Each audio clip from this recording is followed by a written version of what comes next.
ఆదికాండము 5వ అధ్యాయము 21, 22, 23, 24 వచనాలు చదువుదామండి.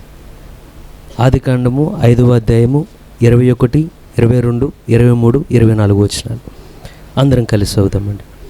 హనోకు 65 ఏండ్లు బ్రతికి మెతూషలను కనెను.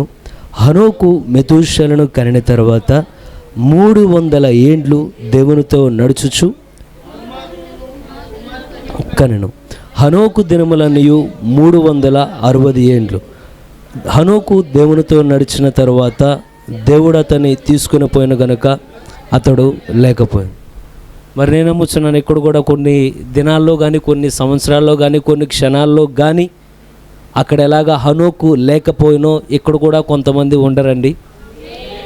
వారిలో నేను ఒకరిని నేను నమ్ముతున్నా. వారిలో మీరు ఒకరని మీరు నమ్మగలరా? దేవుడు ఆ భాగ్యాన్ని ఆయన కృప చొప్పున మనకు అనుగ్రహించిన గాక. ఈ లేఖనాలు వివరించడానికి కావాల్సిన జ్ఞానాన్ని ఆయన కృప చొప్పున ఆయన మనకు అనుగ్రహించిన గాక. గ్రహించే శక్తిని మీకు ఆయన ఇచ్చిన గాక. దయచేసి అందరూ కూర్చుందామండి. దేవుని నామునికి కలుగును గాక. చేరవచ్చిన మీ అందరికీ ప్రభువైన యేసుక్రీస్తు నామమున శుభములండి. దేవుడు మిమ్మల్ని ఆశీర్వదించును గాక. దేవుడు మన పట్ల కృప చూపును గాక. మరింతగా ఆయన రాజ్యం కొరకు ఆయన మనల్ని నిలబెట్టును గాక. ఎంతమంది పరిపూర్ణులు ఉన్నారు ఇక్కడ? సరే, ఎంతమంది పరిపూర్ణులు అవుదామని కోరుతున్నారు? నాకు ఎప్పుడు ఒక నమ్మకం ఉంటుందండి, నేను పరిపూర్ణుడు కానీ నా ఆయుష్కాలం అయ్యే లోపల దేవుడు మట్టికి ఎట్టాగట్ట వంచి మట్టికి పరిపూర్ణుడు చేస్తాడని నమ్మకం మట్టుకు ఉంది. మీకుందా ఆ నమ్మకం? ఎందుకు వస్తుందో తెలుసా ఆ నమ్మకం? ఆల్రెడీ ఎప్పుడైతే దేవుడు మనల్ని వంచుతున్నాడని మనకు అర్థమైద్దో, ప్రతి చిన్నదాల్లో దేవుడు సరిచేస్తాడని మనకు అర్థమైద్దో, అప్పుడు ఆటోమేటిక్గా మనకు నమ్మకం వస్తుంది. ఏమనంటే, ఇప్పుడు వరకు సరి చేసావంటే ముందున్నది కూడా నీవే సరి చేస్తావయ్యా. ఎందుకంటే ఏ మనిషి అయినా ఒక బొమ్మని, ఒకవేళ ఒక ఆర్టిస్ట్ గీద్దామని స్టార్ట్ చేసి దాన్ని వదిలేయచ్చేమో, ఒకవేళ శిల్పి ఏదన్నా చెక్కుదామని గొప్ప రాతిని తీసుకొని చెక్కలేక వదిలేయచ్చేమో, కానీ దేవుడు కానీ ఒకరిని ఏర్పాటు చేసుకుంటే ఆయన ఎన్నడూ వదిలిపెట్టడండి. మనం చేతులు ఎత్తినా ఆయన చేతులు ఎత్తడు. మీరు మొరబెట్టి బాబోయ్ నా వల్ల మారడం కాదన్నా మిమ్మల్ని మార్చకుండా ఆయన ఉండడు. ఎందుకంటే ఆయన కృప అది. ఎంతమంది ఉన్నారు? ఎంతమంది ఆరోగ్యంగా ఉన్నారు? ఎంతమంది ఆనందంగా ఉన్నారండి? దేని బట్టి ఆనందంగా ఉన్నారు? సరే, ఆనందంగా ఉన్నారా లేకపోతే చెప్పలేనంత ఆనందంతో ఉన్నారా? ఆనందంగా ఉన్నారా? ఇదేంటండి అసలు విజయవాడలో బాధ అంతా మనకి పడి చర్చలోనే ఉన్నట్టు. ఆనందంగా ఉన్నారా? చెప్పలేనంత ఆనందంతో ఉన్నారా? వాయిస్ సరిపోవట్లే కదా, కానీ నిజానికి చెప్పలేనంత ఆనందంతో భూమి మీద ఉండడానికి హక్కు ఎవరికి ఉన్నది తెలుసా? నమ్మండి నమ్మకపోండి, పూర్తి హక్కు మనకే ఉన్నది. ఎందుకంటే రేపేం జరుగుద్దో మనకు తెలియదు, కానీ రేపు ఏమి జరిగినా మనతో ఉండేవాళ్ళు ఎవరో మనకు తెలుసండి. రేపేం జరుగుద్దో మనకు తెలియదు, కానీ రేపేదైనా మన కొరకు చేయగలిగిన వారెవరో మనకు తెలుసు. ఎంతమంది ఆయన కలిగి ఉన్నారు? కాబట్టి నిజం చెప్పాలంటే చెప్పలేనంత ఆనందం ఎవరికంటే మనకే ఉండాలి. ఆ భాగ్యం దేవుడు మనకి ఇచ్చాడు ఆయన. అయితే మరి ఈ సమయం ముందు మరి వాక్యలేఖనాలకు వెళ్ళే మురుపు నా దగ్గర మరి దేవుడు ఇచ్చిన చిన్న ఆలోచన, మరి దాన్ని అర్థమయ్యేట్లు దేవుడు అదే చూపించిన గాక. ఒకసారి ఆదికాండం 5వ అధ్యాయంలోకి వెళ్తామండి.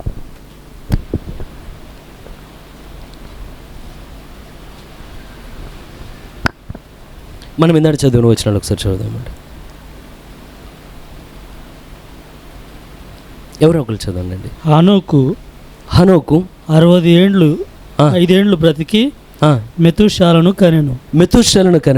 హనోకు మెతూషాలను కనిన తర్వాత 305 ఏండ్లు దేవునితో నడుచుచు కుమారులను కుమార్తెలను కనెను. చాలండి. ఇదే హనోకు గురించి మీరు గమనించండి. బైబిల్ లేఖనాల్లో ఉన్న క్యారెక్టర్లన్నింటిలో చాలా ఇంపార్టెంట్ క్యారెక్టర్ ఎవరంటే హనోకు. కారణం ఎందుకంటే మొట్టమొదటిగా బైబిల్లో ఇప్పుడు మనం ఏదైతే ఎత్తబొట్ట అని చెప్తున్నామో, అసలు మొట్టమొదటిగా బైబిల్లో ఎత్తబడిన వ్యక్తే హనోకు. అయితే కానీ హనోకు గురించి మనకి ఎక్కువ అధ్యాయాలు లేదు మనకి ఇచ్చినప్పుడు, అంటే బైబిల్లో రాసినప్పుడు హనోకు గురించి ఎక్కువ అధ్యాయాలు రాయబడలేదు. హనోకు గురించి ఎక్కువ వచనాలు కూడా రాయబడలేదండి. చాలా ప్రాముఖ్యమైనవి అక్కడ అక్కడ ఇచ్చారు మనకంతే. చాలా సింపుల్గా ఇచ్చారు. రెండవది ఇక్కడ మనం చూస్తే ఏమన్నదంటే హనోకు ఎవరితో నడిచాడండి? దేవునితో నడిచాడా? ఎప్పుడు నడిచాడా హనోకు దేవునితో? చూడండి ఒకసారి ఎప్పుడు నడిచాడు. ఆదికాండం 5వ అధ్యాయం 22వ వచనం.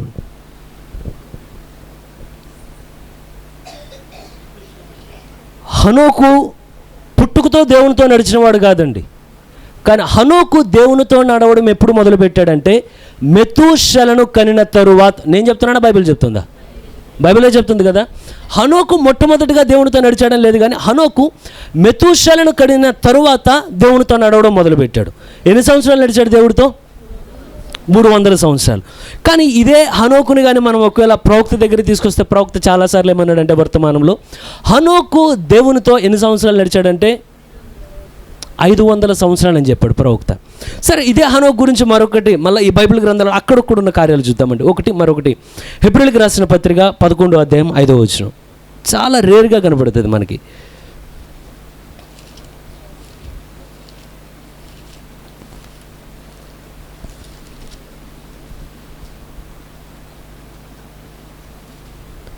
హెబ్రీయులకు రాసిన పత్రిక 11వ అధ్యాయం 5వ వచనం. విశ్వాసమును బట్టి హనోకు మరణం చూడకుండానట్లు కొనుపోబడెను. అతడు కొనుపోబడక మునుపు దేవునికి ఇష్టడై ఉండునని. అక్కడేమీ రాయబడలేదు కానీ ఆదికాండంలో. కానీ పౌలు రాసినప్పుడు ఒక చిన్న మాట వదిలిపెడతాడు. ఏమనంటే హనోకు ఆ ఎత్తబొట్లోనికి వెళ్ళేటప్పుడు అయితే, కానీ హనోకు గురించి చెప్పినప్పుడు చాలా వింతగా ఉంటుందండి. పాత నిబంధనలు ఎంతమంది ఎత్తబడ్డారో ఎవరైనా చెప్తారా? హనోకు ఎత్తబడ్డా? సరే, ఇంకోళ్ళు ఎవరు? ఎలా వెళ్ళాడు ఎత్తబొట్లోనికి వెళ్ళినప్పుడు? అగ్నిరాధాల్లోనికి. సరే, తర్వాత ఎవరు? సరే కానీ మీరు ఎవరిని గమనించిన క్షణాల్లో జరిగింది. కానీ హనోకు గురించి చెప్పినప్పుడు ప్రవక్త ఏమంటాడంటే నడుచుచు అలా వెళ్ళిపోయాడండి మరొక రాజ్యానికి.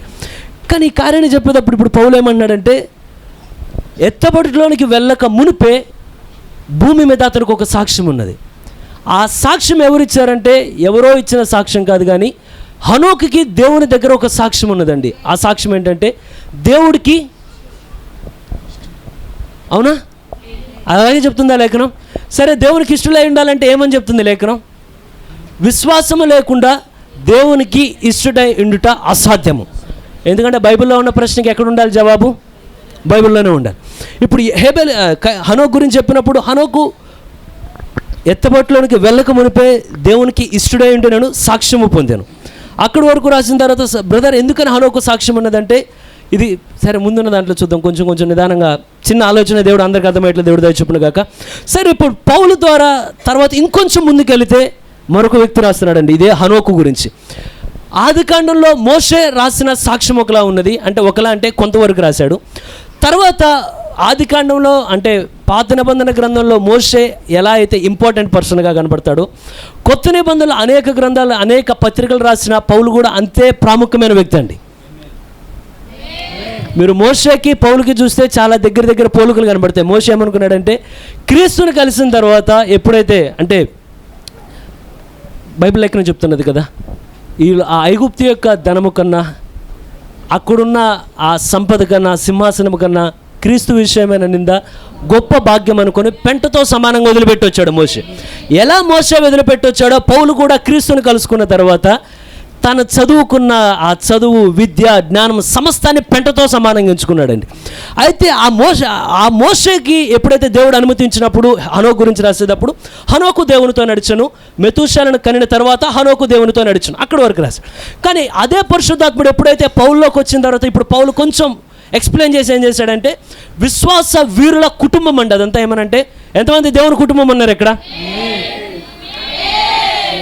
దేవునికి సహోదరులు ఎవరు ఉన్నారు ఇక్కడ? ఉన్నారా? ప్రభువైన యేసుక్రీస్తు యొక్క తల్లి ఎవరైనా ఉన్నారు ఇక్కడ? సుదర్శన్ నువ్వు అనుకోకుండా చెప్పావు. ఉన్నారని నేను నమ్ముతున్నానండి. ఎవరికి యేసు ప్రభుకి నేను తల్లే అవకాశమా? నేను చెప్పలేదు, ఆయనే చెప్పాడు. ఆయన చెప్పలేదు ఎప్పుడు. ఓసారి ఆయన దగ్గరకు వచ్చారు, అయ్యా మీటింగ్లో ఉన్నా కానీ, అయ్యా నువ్వు చాలా పెద్ద మీటింగ్లో ఉన్నా కానీ డిస్టర్బ్ చేస్తున్నావు ఏమనుకోబాకు, కారణం నీ తల్లి నీ సహోదరులు వచ్చారు.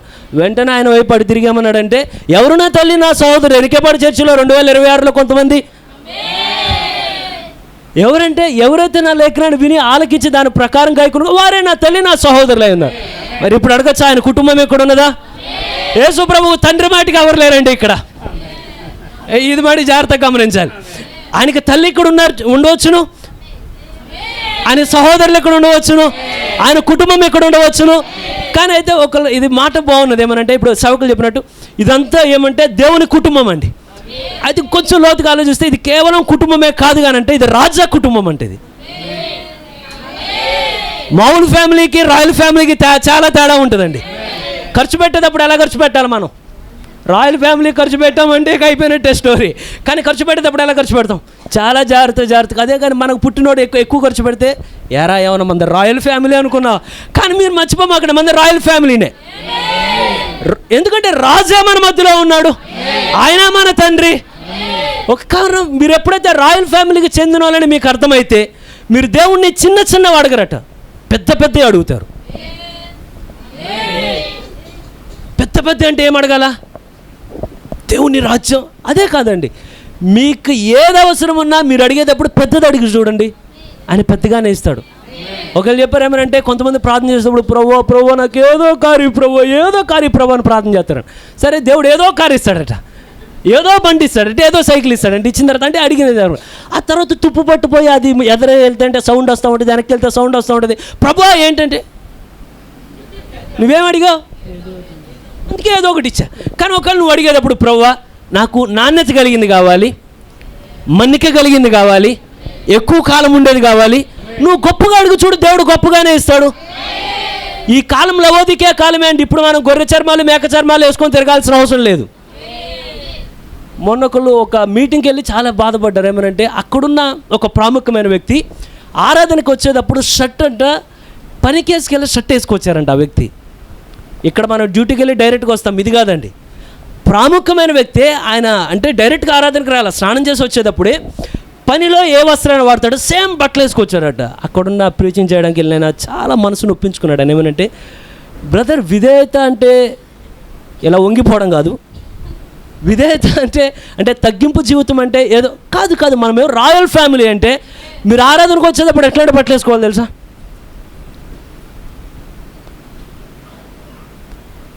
కొత్తవి, అప్పుడే కొనుక్కొచ్చినవి, కాస్ట్లీ కాదండి. మనం ఏదేసుకున్నా రాజు దగ్గరకు వచ్చినట్టు రావాలి ఇక్కడికి వచ్చినప్పుడు.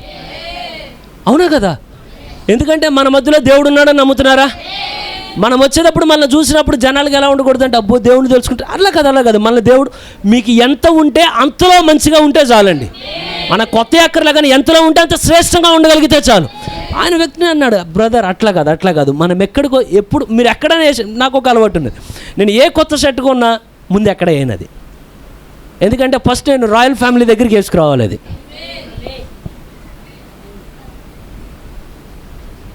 ఈరోజు ఆదివారం ఏం చేయలేదంటే, ఇది వద్దు ఉంచు ఫంక్షన్కి, బయట ఫంక్షన్కి.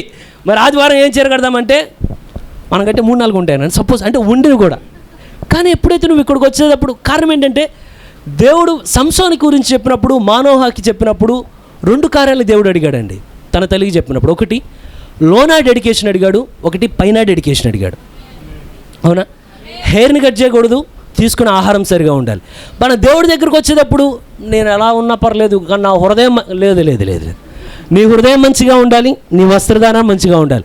నువ్వెక్కడ చూపినా ఒక రాయల్ ఫ్యామిలీకి తగ్గట్టుగా ఉండాలి. నువ్వు అంటే 4-5 జోబులు వేసుకున్న ప్యాంటో షర్ట్ వేసుకోవాల్సిన అవసరం లేదు. కానీ నీకున్నది ఎలా ఉండాలంటే, నువ్వు నడిచేటప్పుడు దేవుని కుమారుడు, దేవుని కుమార్తె, ఆ గ్లోరీ కనబడాలి దాంట్లో.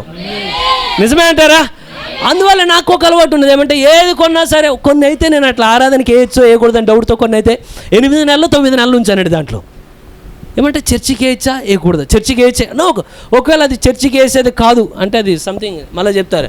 మళ్ళీ చెప్పకపోతే ఎట్టుంటుందంటే, సుదర్శన్ చర్చికి వేసుకుని ఎక్కడో బయట వేసుకొని తిరుగుతున్నాడు, ఏమీ లేదులేండి. అది ఏమంటే చైనా కాలర్ అంటారు అనుకుంటా. అది కాదండి, కాలర్ ఉంటుంది. అది చైనా కాలర్ అంటే ఇది చిన్నగా ఉంటుంది కాలరు. అలాంటిది ఒకటి ఉంటే నాకు చాలా రోజులు డౌట్గా ఉంది, ఇది చర్చికి వేసుకున్నాం అంతా నిండుగానే ఉంటుంది. ఇది కొన్ని కోట్లకు వస్తుంది అలా.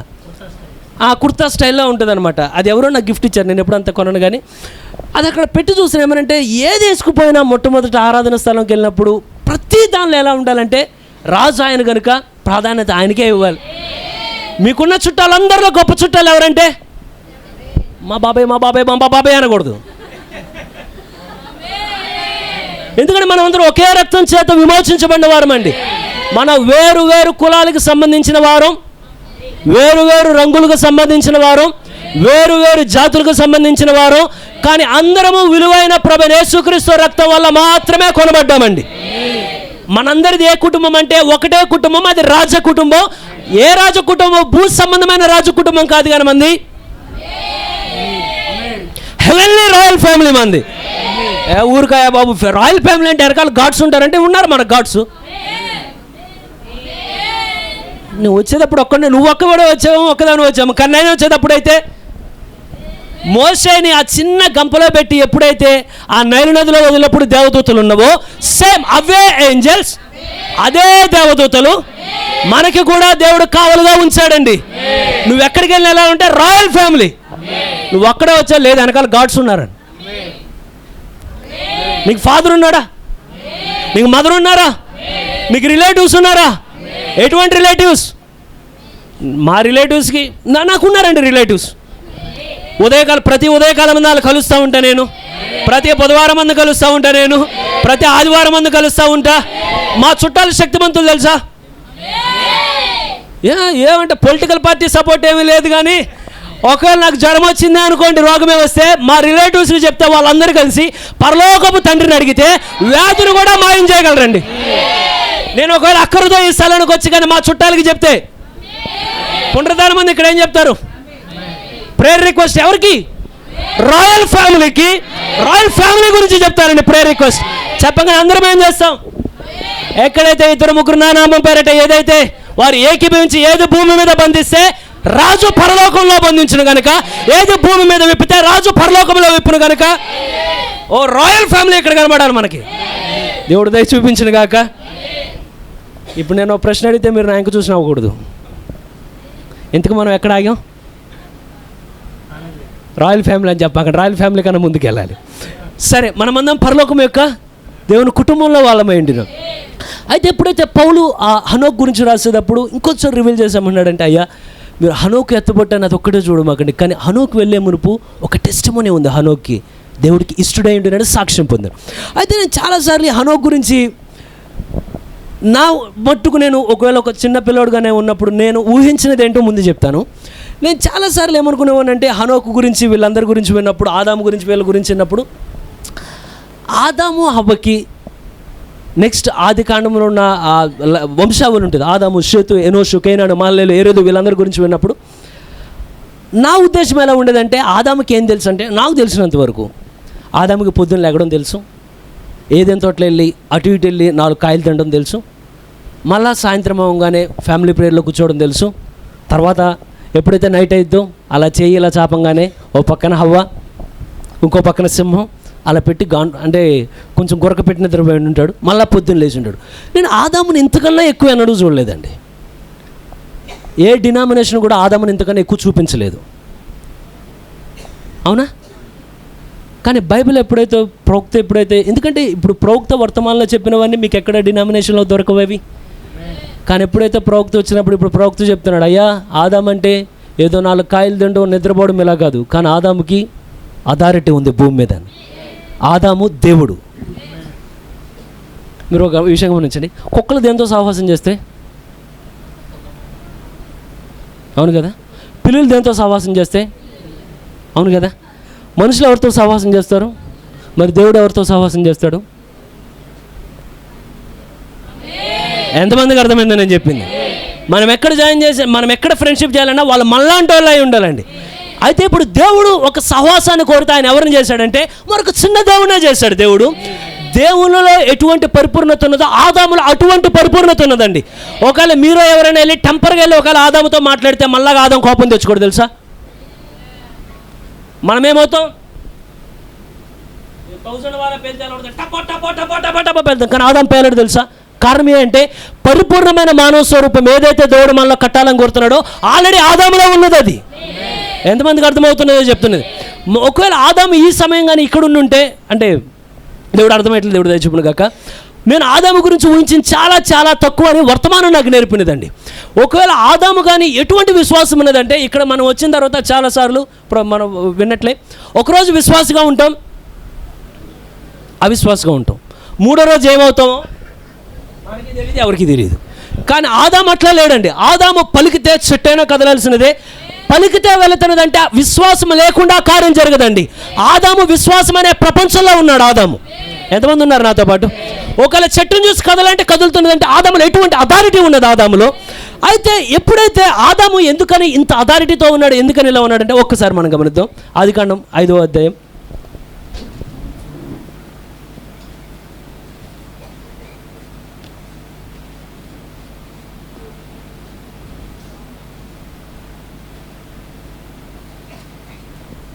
1వ వచనం చదువుతామండి.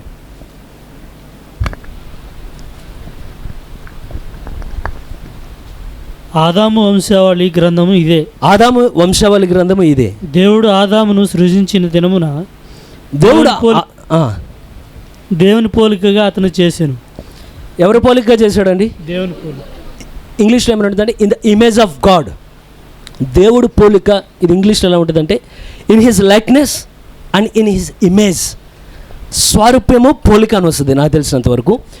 అలా ఆదాముని దేవుడు చేశాడు. కానీ ఆదాము ఎప్పుడైతే ఆదాము చేయబడింది దేవుని పోలికలోనే, ఆదాము చేయబడింది దేవుని యొక్క స్వరూపంలోనో, ఆదాముకున్న అధికారం దేవునికున్న అధికారమే, అంతే అంటారా? ఆదాములో మీరు ఏది చూసినా ఎక్కడిదంటే అది దేవునిలోనిదే ఆదాములోనికి వచ్చినదండి. కానీ ఎప్పుడైతే ఈ హనోక్ గురించి మనం వింటున్నామో, హనోక్ మాత్రం ఆదాముతో ఫెలోషిప్ చేసిన వ్యక్తి, అంటే ఆదాముతో సహవాసం చేసిన వ్యక్తి.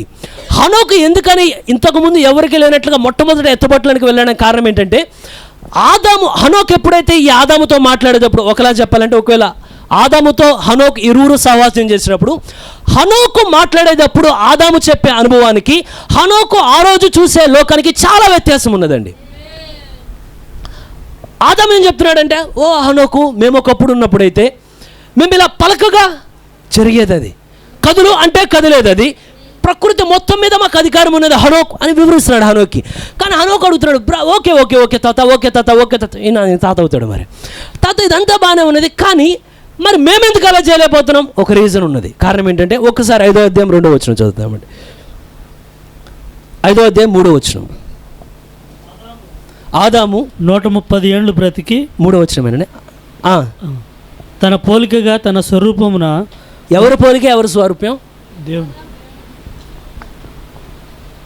చదవండి ఒకసారి. తన స్వరూపమున కుమారుని కని. ఎవరి పోలిక, ఎవరి స్వరూపం అండి? ఆదాము ఎవరి పోలికలో ఉన్నాడు, ఎవరి స్వరూపంలో ఉన్నాడు? సరే, ఆదాముకు పుట్టినోడు ఏ పోలిక, ఏ స్వరూపంలో ఉండాలి? కానీ ఇక్కడ ఎవరి ఇమేజ్ పోతుంది? ఎంతమందికి నేను చెప్పేది అర్థమవుతుందో? అంటే ఆదాముకి షేతుకు మధ్యలో ఏదో ఒకటి నష్టపోయారు. ఎప్పుడైతే ఈ విషయాన్ని హనోకు చెప్పేటప్పుడు హనోకు చాలా జాగ్రత్తగా వింటున్నాడు. అయితే ఈ హనోకు ఉన్న ప్రత్యక్షత మామూలు ప్రత్యక్షత కాదండి. మీరు ఆదాము యొక్క రేంజ్ అర్థమైతే హనోకు యొక్క రేంజ్ అర్థమైతే. ఎందుకంటే హనోకుని ఆ సహవాసంలోనికి నడిపినదే ఆదాము. ఆదాముకి కారణం ఏంటంటే, ఒక అనుభవం లేనివాడు చెప్పేది ఎలా ఉంటుందంటే, అది కొద్దిగా చూడు, ఏమంటారంటే అరచేతిలో వైకుంఠం చూపించడం ఏదో అంటారు. ఇలా జరిగిపోద్ది, నీకు తెలుసా నీకు తెలియదని. కానీ ఆదాము అలా కాదండి. ఆదాము మాట్లాడే ప్రతి మాటకి ఆదాముకు ఒక అనుభవం ఉన్నది. ఆదాము ఏం వివరిస్తున్నాడు అంతా ఆదాముకి తెలుసు. ఈ విషయం బట్టి నిజంగా దేవుడు కృతజ్ఞతలు చెప్పాలి. ప్రవక్త వర్తమానంలో మాట్లాడే ప్రతి మాట మీద మనం అంతే నమ్మకం ఉంచవచ్చు. కారణం ఎందుకంటే ప్రవక్త మాట్లాడే ప్రతి మాటకి ప్రవక్తకు ఒక అనుభవం ఉన్నదండి. అనుభవం లేకుండా ప్రవక్త మాటట్లా. దర్శనం అన్నాడంటే ప్రవక్తకు అనుభవం ఉన్నది. దైవికమైన ప్రేమ అన్నాడంటే ప్రవక్తకు అనుభవం ఉన్నది. పరిపూర్ణమైన విశ్వాసం అంటే ప్రవక్తకు అనుభవం. ఎంతమంది ఉన్నారు? పరిశుద్ధాత్మ బాప్తిసం అన్నాడంటే ప్రవక్తకు అనుభవం ఉన్నది. కనుక ఇది ఎలా ఉన్నదంటే, ఇప్పుడు ఆదాము హనోకుతో మాట్లాడేటప్పుడు ఏమన్నాడు? హనోకు మనం చాలా ఇమేజ్, అసలు నీకు మాటలతో చెప్పలేను. హనోకు ఇక్కడ నుంచి అన్నాడు. కానీ ఆదాము ఎక్కడ చెప్తున్నాడంటే, ఒకప్పుడు తన అనుభవాన్ని చూసి ఇక్కడ హనోకు ఎక్స్ప్లెయిన్ చేస్తున్నాడు. ఎంతమందికి అర్థమైనదండి? సేమ్ ఇలాగే ప్రవక్త ఏం చేస్తున్నాడంటే, దేవుడు ఏకాంతంగా ప్రవక్తకి ఇచ్చిన అనుభవాలు ఇలా చూసి మనకి ఎక్స్ప్లెయిన్ చేస్తున్నాడు. వాటిని పరదేశిని ఇలా చూశాడు, కానీ ఇక్కడికి వచ్చామన్నాడు, అయ్యా పరదేశి నిజమే, నేను వెళ్ళాను ఆ స్థలంలోనికి, అనేక మంది సహోదరులను కలుసుకున్నా. ఎంతమందికి అర్థమవుతున్నదండి? ఇక్కడ చూసి అన్నాడు, మీరున్న భక్తి కన్నా ఇంకా లోతైన భక్తి చేయాలి. కారణం అతనికి ఆల్రెడీ అనుభవం ఉన్నది అక్కడ. ఎప్పుడైతే ఇవన్నీ మాట్లాడుతూ ఉన్నాడో, ఒకప్పుడు దాకా ఆదాము నడిపించాడు, కానీ ఒక కాలం వచ్చిన తర్వాత ఇప్పుడు హనోక్ని ఆదాము నడిపించాల్సిన అవసరం లేదండి. కానీ ఇప్పుడు ఏమైనదంటే, ఇది ఎలా ఉన్నదంటే, ఒక చిన్న పిల్లవాడిని చేపట్టి నడిపించి ఇలా అని. కానీ ఇప్పుడు ఈ చెయ్యి ఎవరిలోనికి వెళ్ళేదంటే ఆదాము చేతిలో నుండి ఇది దేవుని యొక్క చేతిలోనికి హనోకు హస్తం మారిపోయినది. ఇక్కడున్న మిమ్మల్ని నన్ను ఎవరు నడిపిస్తారంటే 5 పరిచర్య, 5 వేళ్ళు మనల్ని పట్టుకొని ఎక్కడి వరకు నడిపిస్తారు? క్రీస్తు యొద్దకు మనల్ని నడిపిస్తారండి. తర్వాత నీ హస్తాన్ని నా హస్తాన్ని ఎవరు పరిపూర్ణంగా పట్టుకోవాలంటే, ఎంతమంది ఆదాముతో నడవడానికి ఇష్టపడుతున్నారు? ఆదాము ఎవరు బ్రదర్ అంటే అందరికన్నా ముందట అనుభవం కలిగిన వాడు. మనం ఎవరు మన చేపడుతున్నారంటే ఇక్కడ అక్కడ వేసిన భక్తి కాదు కండి. ఆది అపోస్తలుల మధ్య ఎటువంటి విశ్వాసం ఉన్నదో అదే విశ్వాసం మనల్ని ఎక్కడికి నడుపుతున్నదంటే, సరే ఇప్పుడు అడగవచ్చునా, మీ చెయ్యి ఇప్పుడు ఎవరి చేతిలోకి వెళ్ళాలి? ఆడమ్ చేతిలో నుండి ఎంతమందికి అర్థమవుతున్నదో? ఎప్పుడు వెళ్ళదంటే నీకు కూడా ఒక సాక్ష్యం రావాలేమనంటే, దేవునికి ఇష్టడనే సాక్ష్యం పొందాను. ఒకవేళ ఇక్కడ మన సర్టిఫికెట్లన్నీ ఒకరోజు ఎతికి చూద్దాం. ఈ రోజును చూసి నిజంగా మనకి దేవుడి దగ్గర ఏ సాక్ష్యం ఉన్నది? మంచి సాక్ష్యం ఆయన కృప చొప్పున ఇచ్చును గాక. ఎందుకంటే దాన్ని ప్రొలాంగ్ చేయడం అనవసరం.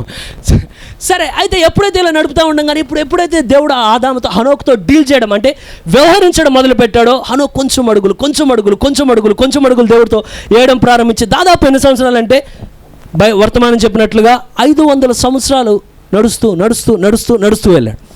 అయితే ఈ రోజున మనం వినే అనేక కార్యాలు హనోక్ అప్పుడే తెలుసండి.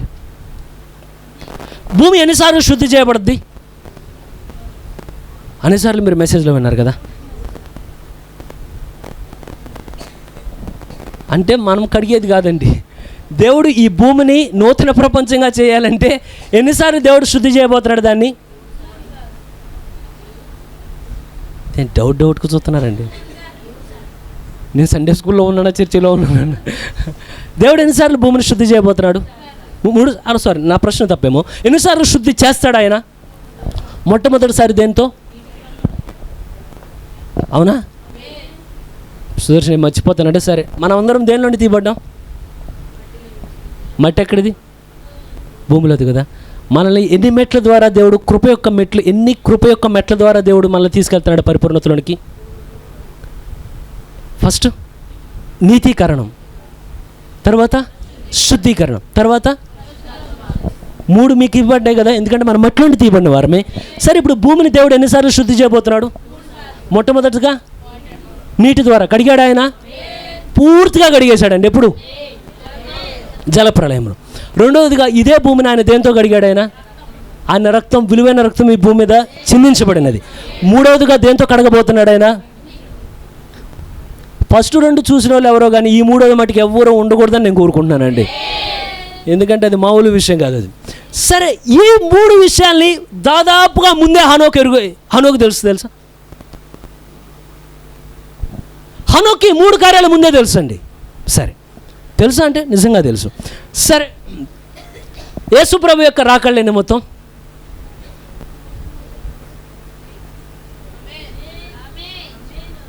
అంటే మీరు నా ఇంకా డౌట్గా చూస్తున్నారు, లేకపోతే నువ్వు చెప్పుకో అని చూస్తున్నారు, నాకు అర్థం కాలే. ఎన్నిసార్లు ఆయన రాబోతున్నాడు? 3 సార్లు.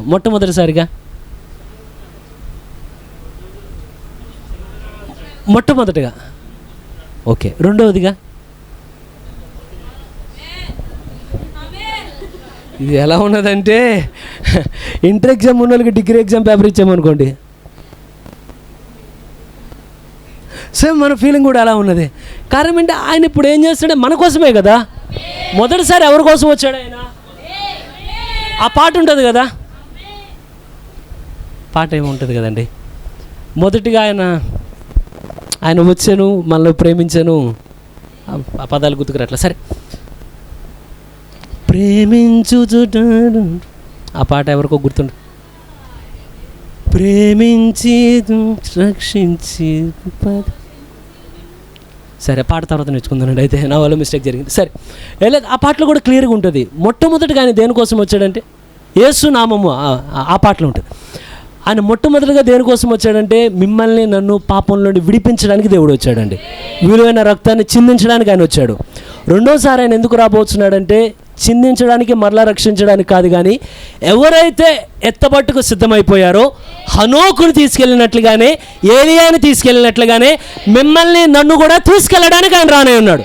సరే, మూడవదిగా ఆయన దేనికోసం రానే ఉన్నాడండి? మూడోసారి ఆయన ఒక్కడే రాడు. ఆయన వెనకాల కొంత సైన్యం ఉంటుంది. ఆ సైన్యంలో నేను ఉంటాను. చెప్పవచ్చని మీరు కూడా చెప్పగలరా? ఆ సైన్యంలో ఈ విషయం హనోకు ముందుగానే చూశాడండి. సరే, ఎత్తబట్లో ప్రవక్త చెప్పినట్లు ఎంతమంది ఉండొచ్చు దాదాపుగా? ఆ విషయం కూడా హనోకు ముందే తెలుసు. ఎంతమందికి అర్థమైనది? ఎత్తబట్లో దాదాపు 500 మంది ఉంటారని నేను మెసేజ్ చదవక మునిపే హనోకు తెలుసుకున్నాడంటే, బ్రదర్ ఎలా తెలుసుకున్నాడు? మరి నీకన్నా ముందే నడిచాడు కదా ఆయన దేవునితో, నీకన్నా గొప్ప అనుభవమే కలుగున్నాడు కదా ఆయన. చూడండి, సరే, చాలా కార్యాలండి. సంఘానికి వధువుకున్న వ్యత్యాసం ఎవరికి తెలుసు అంటే, నిజమా బ్రదర్? ఎస్ అండి, నిజమండి. సరే, నూతన యెరూషలేము ఏ ఆకారంలో ఉండబోతున్నది? దేవుడు కట్టబోయే ఆ ప్రపంచం, ఏమంటాం, ఆ పట్టణం, దేవుడు కట్టే మహాపట్నం ఏ ఆకారంలో ఉండబోతుంది? సరే, నేను మిమ్మల్ని ఏమి ఇబ్బంది పెట్టను. పిరమిడ్ ఆకారంలో ఉండబోతుందండి. ఇది నేను అంత టీచర్ కాదు, నేను ఎక్స్ప్లెయిన్ చేయలేను, కానీ అది సేవకులే చేయాలి, నా వల్ల కాదు అది. పిరమిడ్ ఆకారంలో ఉంటుంది. అది చాలా సబ్జెక్ట్ అది. అయితే ఇది పిరమిడ్ ఆకారంలో ఉంటుందని ఇప్పుడు మన చేతుల్లో మెసేజ్ బుక్ ఉన్నా, అవునా కదా? అనేకసార్లు సేవకులు చెప్పినా మనకు గుర్తులేదు. కానీ ఇది మొత్తం ఎవరికి తెలుసా? హనోకు ముందే తెలుసు ఈ విషయం. ఎంతమందికి అర్థమవుతున్నదో? హనోక్ అంటే ఏదో తేలికపాటి డినామినేషన్ విశ్వాసంలో లేడండి. ఎంతో గొప్ప ప్రత్యక్షతో నింపబడ్డాడు హనోకు. అది లేకుండా ఎత్తబట్లోనికి వెళ్ళలేదు, కానీ రెవల్యూషన్తో ఉండే ఎత్తబట్లోనికి వెళ్ళాడండి. బ్రదర్, నీకు ఎలా తెలుసు హనోక్కి 3 రాకళ్ళు ఉన్నాయని? సరే, చూద్దాం ఒకసారి. యూదా రాసిన పత్రిక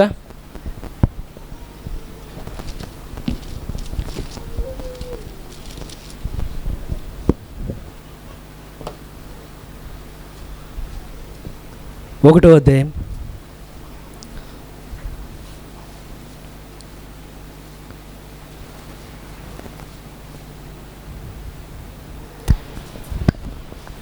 14వ వచనం అండి. ఆదాము మొదలుకొని అందరం చదువుదామండి. ఎంతమంది దగ్గర బైబిల్ ఉన్నాయి? అందరం కలిసి చదువుదామా? అసలు చూడండి, అసలు మీరు బైబిల్లో ఏది పట్టుకున్నా ఆనిముత్యమే బ్రదర్. ఎందుకనంటే హనోకు అని చెప్పట్లేదు, కానీ యూదా రాసేటప్పుడు చాలా స్పష్టంగా చెప్తున్నాడు. ఏమనంటే ఆదాము మొదలుకొని 7వ వాడైన హనోకు. అలాగే ఉన్నదా లేదా అండి? కారణం ఏంటంటే 7వ వాడైన హనోకు ఎలా వెళ్ళాడు ఎత్తబట్లోనికి, వధువు కూడా 7వ సంఘకాలంలో ఎత్తబట్లోనికి వెళ్తున్నదని నొక్కి రాస్తున్నాడు యూదా. దీన్ని ఎంతమందికి అర్థమవుతున్నది? అది రాస్తున్నాడంటే వెనక పరిశుద్ధాత్మ ప్రేరేపిస్తున్నాడు ఆ కార్యాలు రాయడానికి. చూడండి, ఆదాము మొదలుకొని 7వ వాడైన హనోకు కూడా అంటే లోకంలో ఉన్న తీర్పు ఎవరి మీదకి రాబోతుందో వారి గురించి మాట్లాడుతాడు. వీరిని గురించి ప్రవచించి ఇట్లా నేను అందరూ చదువుదాం. ఇదిగో అందరికీ తీర్పు తీర్చుటకును వారిలో భక్తిహీనులందరూ భక్తిహీనముగా చేసిన వారి భక్తిహీన క్రియలన్నిటిని గూర్చి, భక్తిహీనులైన పాపులు తనకు విరోధముగా చెప్పిన కఠినమైన వాటిలన్నిటిని గూర్చి వారిని ఒప్పించుటకును ప్రభువు మళ్ళా చెప్పండి. మళ్ళా ఎవరు వచ్చేది? అది ఎన్నో రాకడ? మొట్టమొదటి రాకడ కాదు అది, 2వ రాకడ కాదు అది. ఎంతమందికి అర్థమవుతున్నదండి? ప్రభు ఎవరు వచ్చేది? అది ఆయన వచ్చేటప్పుడు ఎంతమంది ఉండబోతున్నారు ఆయనతో? మీరు ఏ డినామినేషన్ అడగండి, ఎంతమంది ర్యాప్చర్లోకి వెళ్తారంటే ప్రపంచమంతా అలా వెళ్ళిపోద్ది. అలా వెళ్ళదు ప్రపంచమంతా. ప్రవక్త చెప్తున్నాడు 500 మాత్రమే. సుదర్శ, మరి నువ్వు ఎందుకని హనోకు 1000 మంది అన్నాడంటే, మనం 500 మందే వెళ్తాం బతుకున్న వాళ్ళు, కానీ చనిపోయిన వాళ్ళు ఉన్నారు కదా 7 సంఘకాలాలు గుండా, అందరూ కలిస్తే 1000 మంది పరివారం మాత్రమే వచ్చానండి. ఈ కార్యాన్ని చూడండి, ఎక్కడ యూదా, ఎక్కడ ప్రకటన అంటే, ఇంకా మీకు క్లారిటీ చెప్పాలంటే ప్రకటన 19లోకి వెళ్తే జడ్జిమెంట్ ఇవన్నీ ఉంటాయి కదా, ఆల్రెడీ సేవకులు మాట్లాడుతున్నారు ఆ సబ్జెక్టుల గురించి. ఎక్కడ పరిశుద్ధ గ్రంథం యొక్క చివరి భాగం, హనోకు ఎక్కడ ఆదికాండంలో మొదటి భాగం. కానీ ఇక్కడున్న హనోకు ఆదికాండం, నిర్గమకాండం, లేవికాండం, సగేకాండం, ద్వితీయోపదేశకాండం, మత్తయి, మార్కు, అపోస్తల కార్యాలు, రోమిలు, గలతీలు మొత్తం అన్ని దాటేసి, మొదటి యోహాను, 2వ యోహాను ఇవన్నీ యోధా దాటేసి ప్రకటన 19లోకి చూస్తున్నాడండి ఇక్కడున్న హనోకు. అంటే దేవుడితో ఎటువంటి సవాసంలో ఉన్నాడో మీరు గమనించండి. ఎంతమందికి అర్థమవుతుందో? దేవుడితో ఎటువంటి వ్యక్తిగతంగా సన్నిహితమైన సంబంధంలోనికి వెళ్ళాడో చూడండి. అయితే ఎంతమందికి అర్థమవుతున్నది? అయితే హనోక్ గురించి చెప్పినప్పుడు మరో కార్యాన్ని మనం మర్చిపోకూడదు. ఎంతమంది ఎత్తుపట్లో ఉండాలని కోరుతున్నారు? హనోక్ హనోక్ హనోక్ హనోక్ ఎవరికి మాదిరి? ఎంతమంది నాకు మాదిరి అని చెప్తున్నారండి? హనోక్కి మీరు మాదిరి కాదు, మీకు హనోకు మాదిరి. అంతే అంటారా? హనోక్ ఒక్కడే వెళ్ళాడు, కానీ మనం ఒక్కళ్ళమే వెళ్ళాం. రాయల్ ఫ్యామిలీ కలిసి వెళ్తామండి. రెండు పార్ట్స్ కలిస్తే మళ్ళా పౌలు చెప్తున్నాడు, బతుకున్నా సజీవులుగా ఉన్న మనము వెళ్ళబోతున్నాము. మనకన్నా ముందు నిద్రించిన వారు ముందుగా లేచి వారితో మనం జతపడి. ఆమేన్. అయితే నా దగ్గర ఇంకా సమయం కూడా అయిపోతున్నది, కానీ ఒక్కటి నేను చదువుతాను, కొంచెం ఓపిక పట్టి మీరు వింటానంటే. మీరు బాధతో చెప్తున్నారా, బాధతో చెప్తున్నారా? పర్లేదా?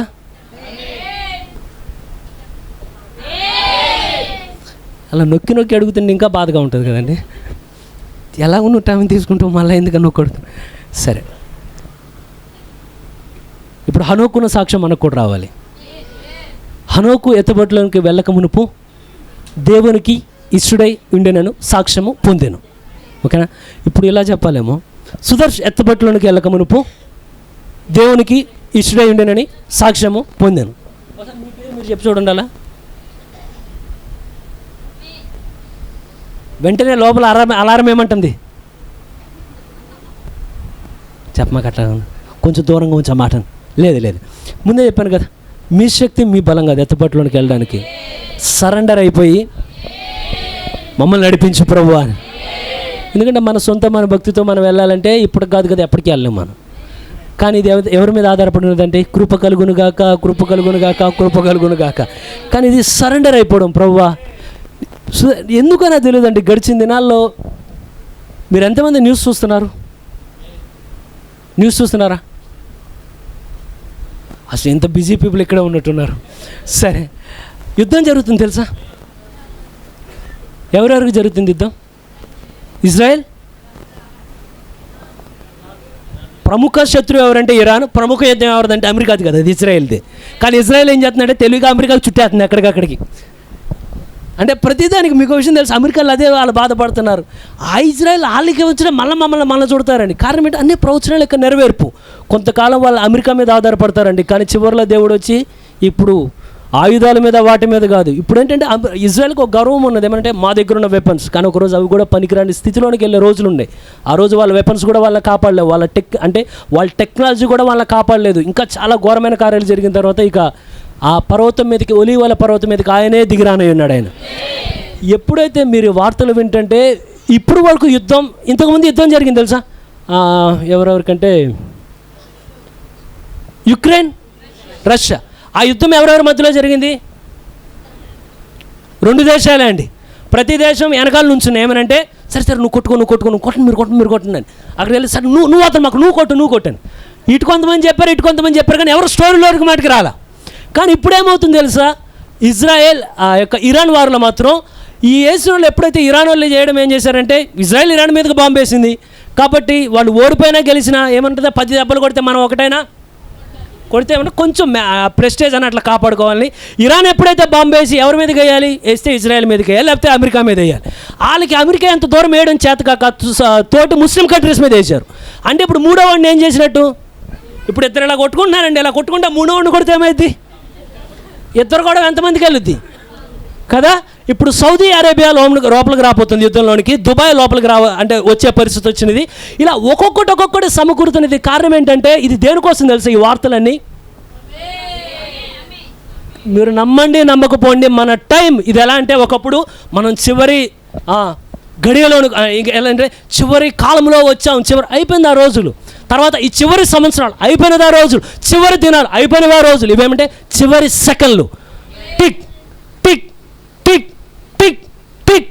ఒకరోజు మాత్రం ప్రధాన దూత శబ్దము మోగంగానే ఇక సమయం ఉండదు. కానీ ఎంతమంది ఇష్టపడుతున్నారు దాన్ని? అయితే మరి ఇప్పుడు మన ముందు ఎంతమంది ఇక్కడ గురి కలిగిన ప్రజలు ఉన్నారు? ఇక్కడ టార్గెట్ ఉందా మీ అందరికీ? ఇక్కడ ఒకవేళ ఆయనకు టార్గెట్ ఉంది. సరే మీరు గమనించండి, ఇక్కడ ఒకవేళ స్టూడెంట్స్ని అడిగి ఎవరన్నా ఇప్పుడు నేను చెప్తారా టక్మని సమా జర పెద్ద తర్వాత ఏమవుతావు? పోలీస్. నువ్వు పెద్ద తర్వాత ఏమవుతావు?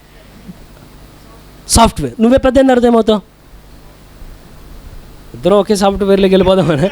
సరే, ఎప్పుడైతే మీరు గమనించండి, వాళ్ళు స్కూల్కి వెళ్ళినప్పుడల్లా ఎప్పుడైతే ఇది కొంచెం పెద్దదైద్దో, ఎందుకంటే వీళ్ళు పెద్దోళ్ళు అయినప్పుడు ప్రతిరోజు క్లాస్కి వెళ్ళినప్పుడు ఎలా వెళ్తాడంటే, ఆయన టార్గెట్ ఏంటంటే ఈ యూనిట్లో 100 మార్కులు తెచ్చుకోవాలి, పై యూనిట్లో 90 మార్కులు. ఇది కాదు, ఆయన టార్గెట్ ఏంటంటే ఏదేమైనా సరే ఒకవేళ యూనిట్లో 10 మార్కులు వచ్చినా పర్లా, మళ్ళీ ఇంకో యూనిట్ రాద్దాం, దాంట్లో ఎక్కువ మార్కులు తెచ్చుకుందాం.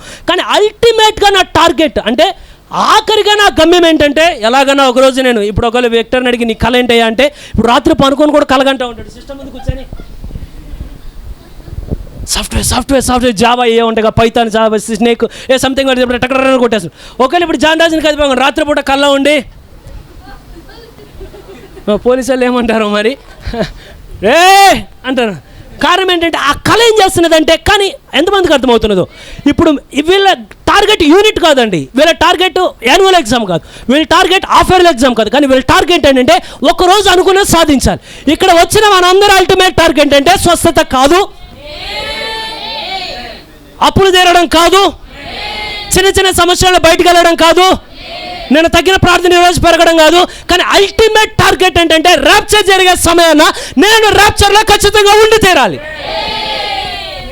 ఎంతమంది ఉన్నారు ఇక్కడ? ఇది సాఫ్ట్వేర్ కన్నా గొప్ప ఆశయం, పోలీస్ కన్నా గొప్ప ఆశయం, స్వస్థత కన్నా గొప్ప ఆశయం, విడుదల కన్నా గొప్ప ఆశయం. నువ్వు ఇదేనికి వచ్చావు చర్చి కంటే? బుధవారం రాకపోతే మళ్ళీ ఆదివారం పాస్టర్ గారు ఒకవేళ ఎవరెవరు బుధవారం రాలేదు, లేదు నువ్వెందుకు వచ్చావంటే ఒక్కరోజు ఎత్తపట్టు జరుగుద్ది, ఒకవేళ ఈ సమయంలో జరగవచ్చునేమో, జరిగే సమయంలో నేను ఇంట్లో కూర్చొని టీవీ చూస్తూ ఉంటే, రోడ్డు మీద వెళ్తా సిగరెట్ కాలుస్తూ ఉంటే, అందరితో కూర్చొని ఏంటి పిన్నే ఏంటి పెద్దమ్మ అంటూ ఉంటే, ఏంటి పిన్నే ఏంటి పెద్దమ్మ అయిపోతుంది తర్వాత. కానీ ఇప్పుడు ఏం చేయాలంటే నా అల్టిమేట్ టార్గెట్ ఏంటంటే ఏది ఏమైనా సరే ఒకరోజు శరీర మార్పు అనేది జరిగే కార్యం ఉన్నది. ఆ రోజు నేను డ్రైవింగ్లో ఉండవచ్చునేమో, ఆ రోజు నేను పనిపాట్లో ఉండవచ్చునేమో, ఆ రోజు ఆరాధనలో నేను ఉండవచ్చునేమో, ఆ రోజు మార్గమధ్యంలో ఉండవచ్చునేమో, కానీ రెప్పపాటులో నా గమ్యాన్ని నేను తాకబోతున్నాను.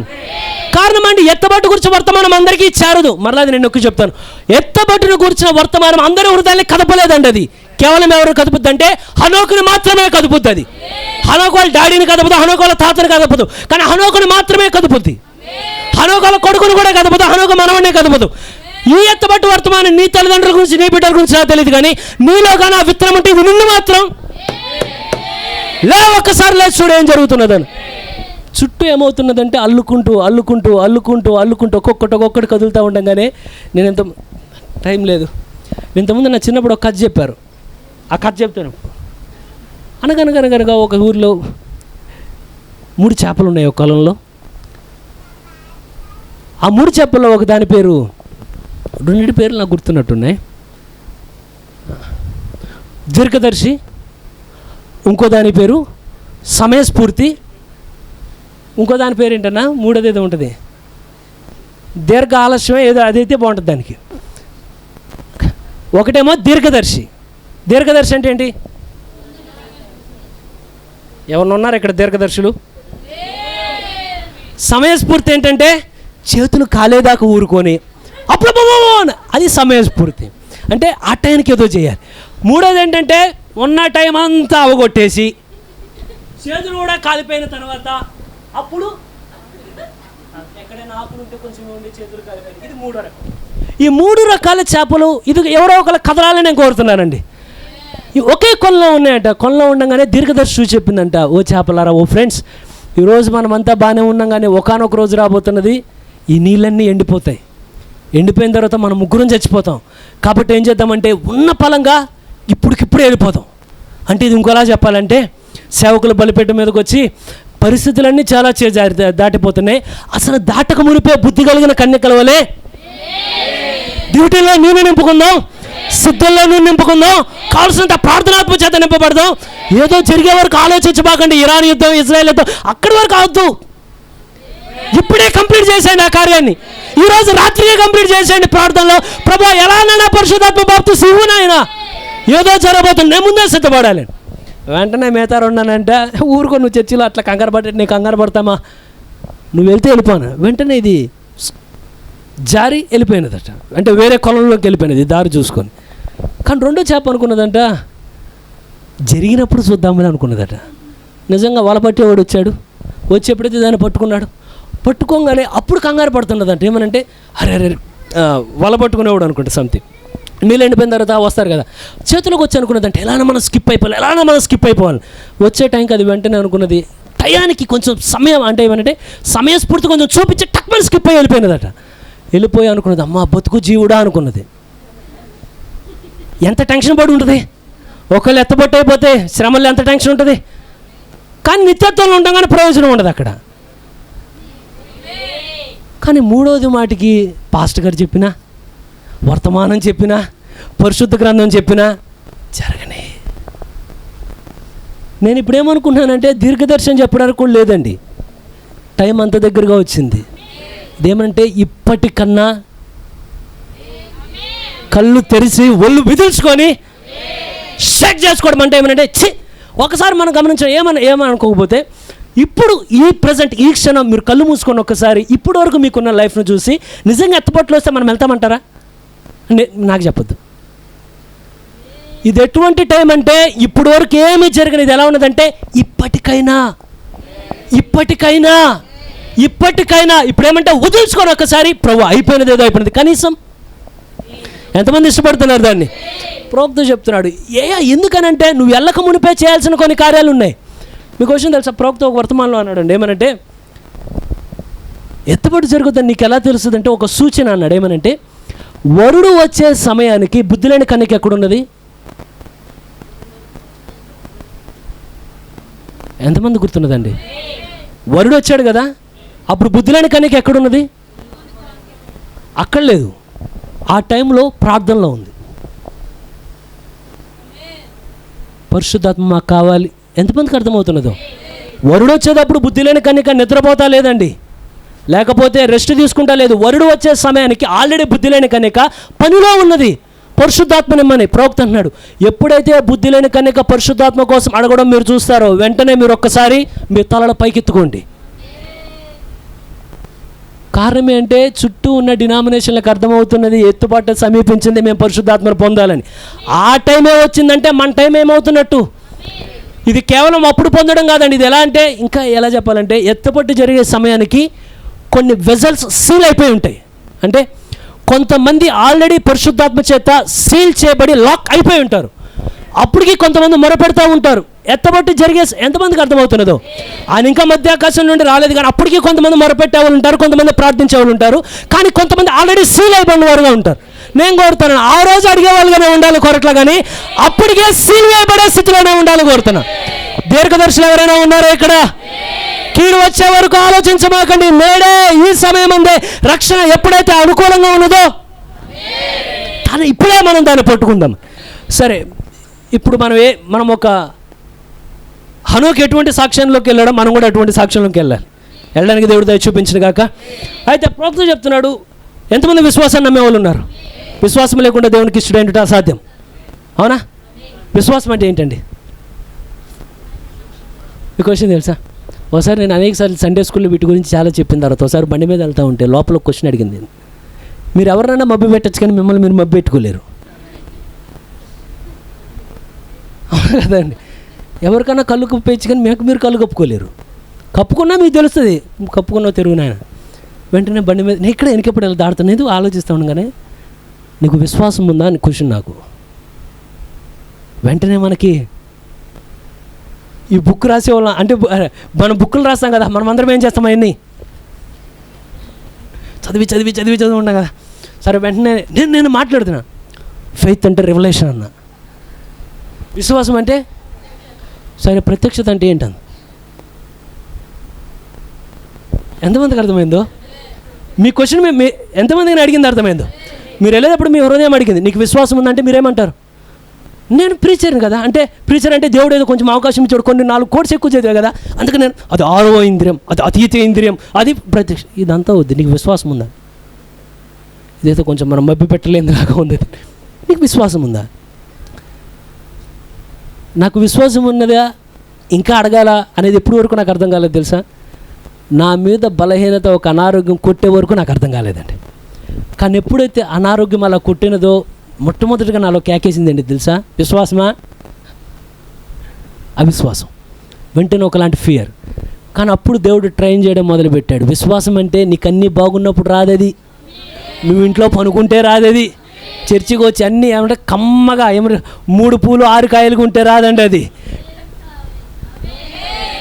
3 సార్లు హాస్పిటల్కి తిరిగి 6 సార్లు ఎక్స్రేలు తీపించుకొని ఆ తర్వాత కూడా మనం బాగుపడమంటే అప్పుడు తెలుస్తుంది, అరే విశ్వాసం అనేది ఏదో ఉన్నది, ఇది రైట్ టైం, నీకు విశ్వాసం అంటే ఏంటో నేర్పాలి.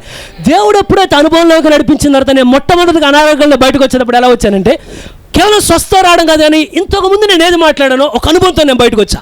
ఫెయిత్ అంటే ఏం లేదు, ముందు నీలో ఉన్న ప్రతి అనుమానాన్ని పక్కన పెట్టు, అది ఏంటో ముందు నీకు అర్థమైతే. మనకి ముందు వచ్చేది ఏంటి తెలుసా? విశ్వాసం కాదు. అన్నీ ఇలా చేరుతూ ఉంటే దాన్ని మోస్తూ ఉంటాం. కానీ ఫెయిత్ ఏం నేర్పుతున్నదంటే ముందు వాటిని పక్కన పెట్టు, ఎప్పుడైతే పక్కన పెట్టామో దేవుడితో అలా గడుపుతూ, దేవుడితో ఎప్పుడైతే అలా గడపగా ఒకప్పుడు నాకు విశ్వాసం అంటే ఏంటో తెలియదండి. కానీ ఈరోజు దేవుడు కృపను బట్టి నాకు తెలుసు. నేను పరిపూర్ణని అని చెప్పట్లేదు, కానీ దేవుడు ఒకరోజు ఇంతకన్నా లోతులోనికి దేవుడు ఏదో పరిస్థితి ద్వారా దేవుడు తీసుకెళ్తాడని నేను నమ్ముతున్నా. ఎవరైనా అటువంటి విశ్వాసంలోనికి రావాలని ఇష్టపడుతున్నారా? ప్రవక్త చెప్తున్నాడు, ఆ విశ్వాసం అనే ప్రపంచంలోనికి, మళ్ళా గట్టిగా చెప్పండి, విశ్వాసం అనే, కొంచెం గట్టిగా, కొంచెం నిజంగా మనందరిని ఇక్కడ పెట్టి మా సండే స్కూల్ పిల్లలు పెడితే మీ సౌండ్ కన్నా డబుల్ వాయిస్ వస్తుంది మా వాళ్ళది. ఇప్పుడు పాపం సంకీర్తన అరుస్తుంది, విశ్వాసం అనే, ఎందుకంటే ఇది నొక్కబడాలని నేను కోరుతున్నానండి. ప్రవక్త చెప్తున్నాడు, విశ్వాసం అనే, థ్యాంక్స్ అక్క, గాడ్ బ్లెస్ యూ, ఆ ప్రపంచంలోనికి నువ్వు అడుగు పెట్టే వరకు ఎత్తబొట్లో నువ్వు ఉండవు. ఎంతమందికి అర్థమైందండి? ఇది ఎట్లా చెప్పాలంటే, చాలామందిని చూసి అంటాం, మనం ఒకటి మాట్లాడుతుంటే వాళ్ళు ఏం చేస్తారు, ఏదో ఆలోచిస్తారు, ఏ లోకంలో ఉన్నావు నువ్వు, ఏ ప్రపంచంలో ఉంటారా, మేము ఎప్పుడు ఎక్కడుంటే నువ్వు ఏదో ప్రపంచంలో ఉంటావు.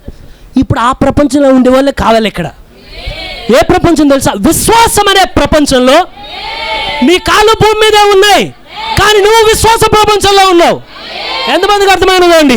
నువ్వు నడవడం భూమి మీద నడుస్తున్నావు, కానీ నువ్వు విశ్వాసమైన ప్రపంచంలో ఉన్నావు. నీ ఆలోచన విశ్వాసంతో ఉంటుంది, నీ మాట విశ్వాసంతో ఉంటుంది, నీ వినికిడి విశ్వాసంతో ఉంటుంది, నీ క్రియా విశ్వాసంతో ఉంటుంది. కారణం, నువ్వు ఈ భూమికి మాత్రమే పరిమితమైన వ్యక్తివి కాదు, కానీ ఈ భూమి మీద నడుస్తున్న విశ్వాసమైన ప్రపంచంతో ఒక సిగ్నల్ కలిగిన వ్యక్తివి. ఎంతమందికి అర్థమైనదా అండి? నేను కొన్ని చదువుతాను, అది నేను పరిపూర్ణమైన విశ్వాసం చదివినప్పుడు అలా పక్కన పెట్టాను. నాకు మధ్యాహ్నం వరకు ఏ వర్తమానం చెప్పాలో కూడా నాకు ఆలోచన లేదు. కానీ ఏదో అలా స్టార్ట్ చేయగానే దేవుడు కొంచెం అనుకూలపరిచాడు. ఆయన కొంచెం కాదు, మనకి చాలును కదా ఈ వర్తమానం. దేనికి? ఇంకొంచెం మన హృదయాలు మరింతగా అనుమానం పోవాలండి. ప్రవక్త చెప్పినప్పుడు ఏమన్నాడంటే, విశ్వాసం ఆ ఎత్తబట్టు జరిగేటప్పుడు మనం ఏ విశ్వాసంలోకి వెళ్ళాలి తెలుసా? ఎత్తబడే విశ్వాసంలోనికి మనం వెళ్ళాలి. సరే, ప్రవక్త చెప్పిందే నేను చదువుతున్నాను. అయితే మీరు యేసుప్రభుని గమనించండి. ఆయన చాలా వింతగా, ఆయన జీవితం అంతా చాలా వింతగా ఉన్నది. కారణం, శిష్యులు ఎప్పుడు ఎన్నడూ చూడలా ఒక వ్యక్తి నీళ్ళ మీద నడుచుకుంటూ రావడం. అసలు ఎవరు చేయలేదు. హనోకు చేయలా, ఏలే చేయలా, మోషే చేయలే, ఎవరు చేయలేదు. ఎవరైనా నీళ్లు పాయలు చేసుకుంటూ వచ్చారు, కానీ యేసుప్రభు ఒక్కడే ఆయన నీళ్ళ మీద నడుచుకుంటూ చాలా ప్లెయిన్గా ఆయన నడుచుకుంటూ వచ్చాడు. ప్రవక్త అంటాడు, అయితే యేసు వింటున్నారా? నాకు అంత ఎక్స్ప్లెయిన్ చేయడం రాదు, దయచేసి 50% నాది. మాటలు నేను చెప్తాను, గ్రహించుకోవడానికి దేవుడు మీకు శక్తిని ఇచ్చిన గాక. ఓకేనండి? అయితే యేసు ప్రభు ఆయన భూమి మీద ఉన్నప్పుడు ఏ ఒక్క వ్యక్తి కూడా ఎవరు ఎరుగునటువంటి ఒక ప్రపంచంలో జీవించాడు. ఎంతమందికి అర్థమైంది నేను చెప్పింది? భూమి మీద ఆయన ఉన్నప్పుడు ఏ ఒక్క వ్యక్తి, అంటే ప్రధాన యాజకుడికి ఆయన ఏ లోకంలో ఉన్నాడో తెలియదు, ఇక్కడే ఉన్నాడు ఆయన, భూమి మీద ఉన్నాడు ఆయన. శిష్యులు చూడండి అసలు ఎంత బాగా చెప్పాడు. ఒక ప్రపంచంలో జీవించాడు ఆయన ఒక వింత వ్యక్తి అయిపోయాడు.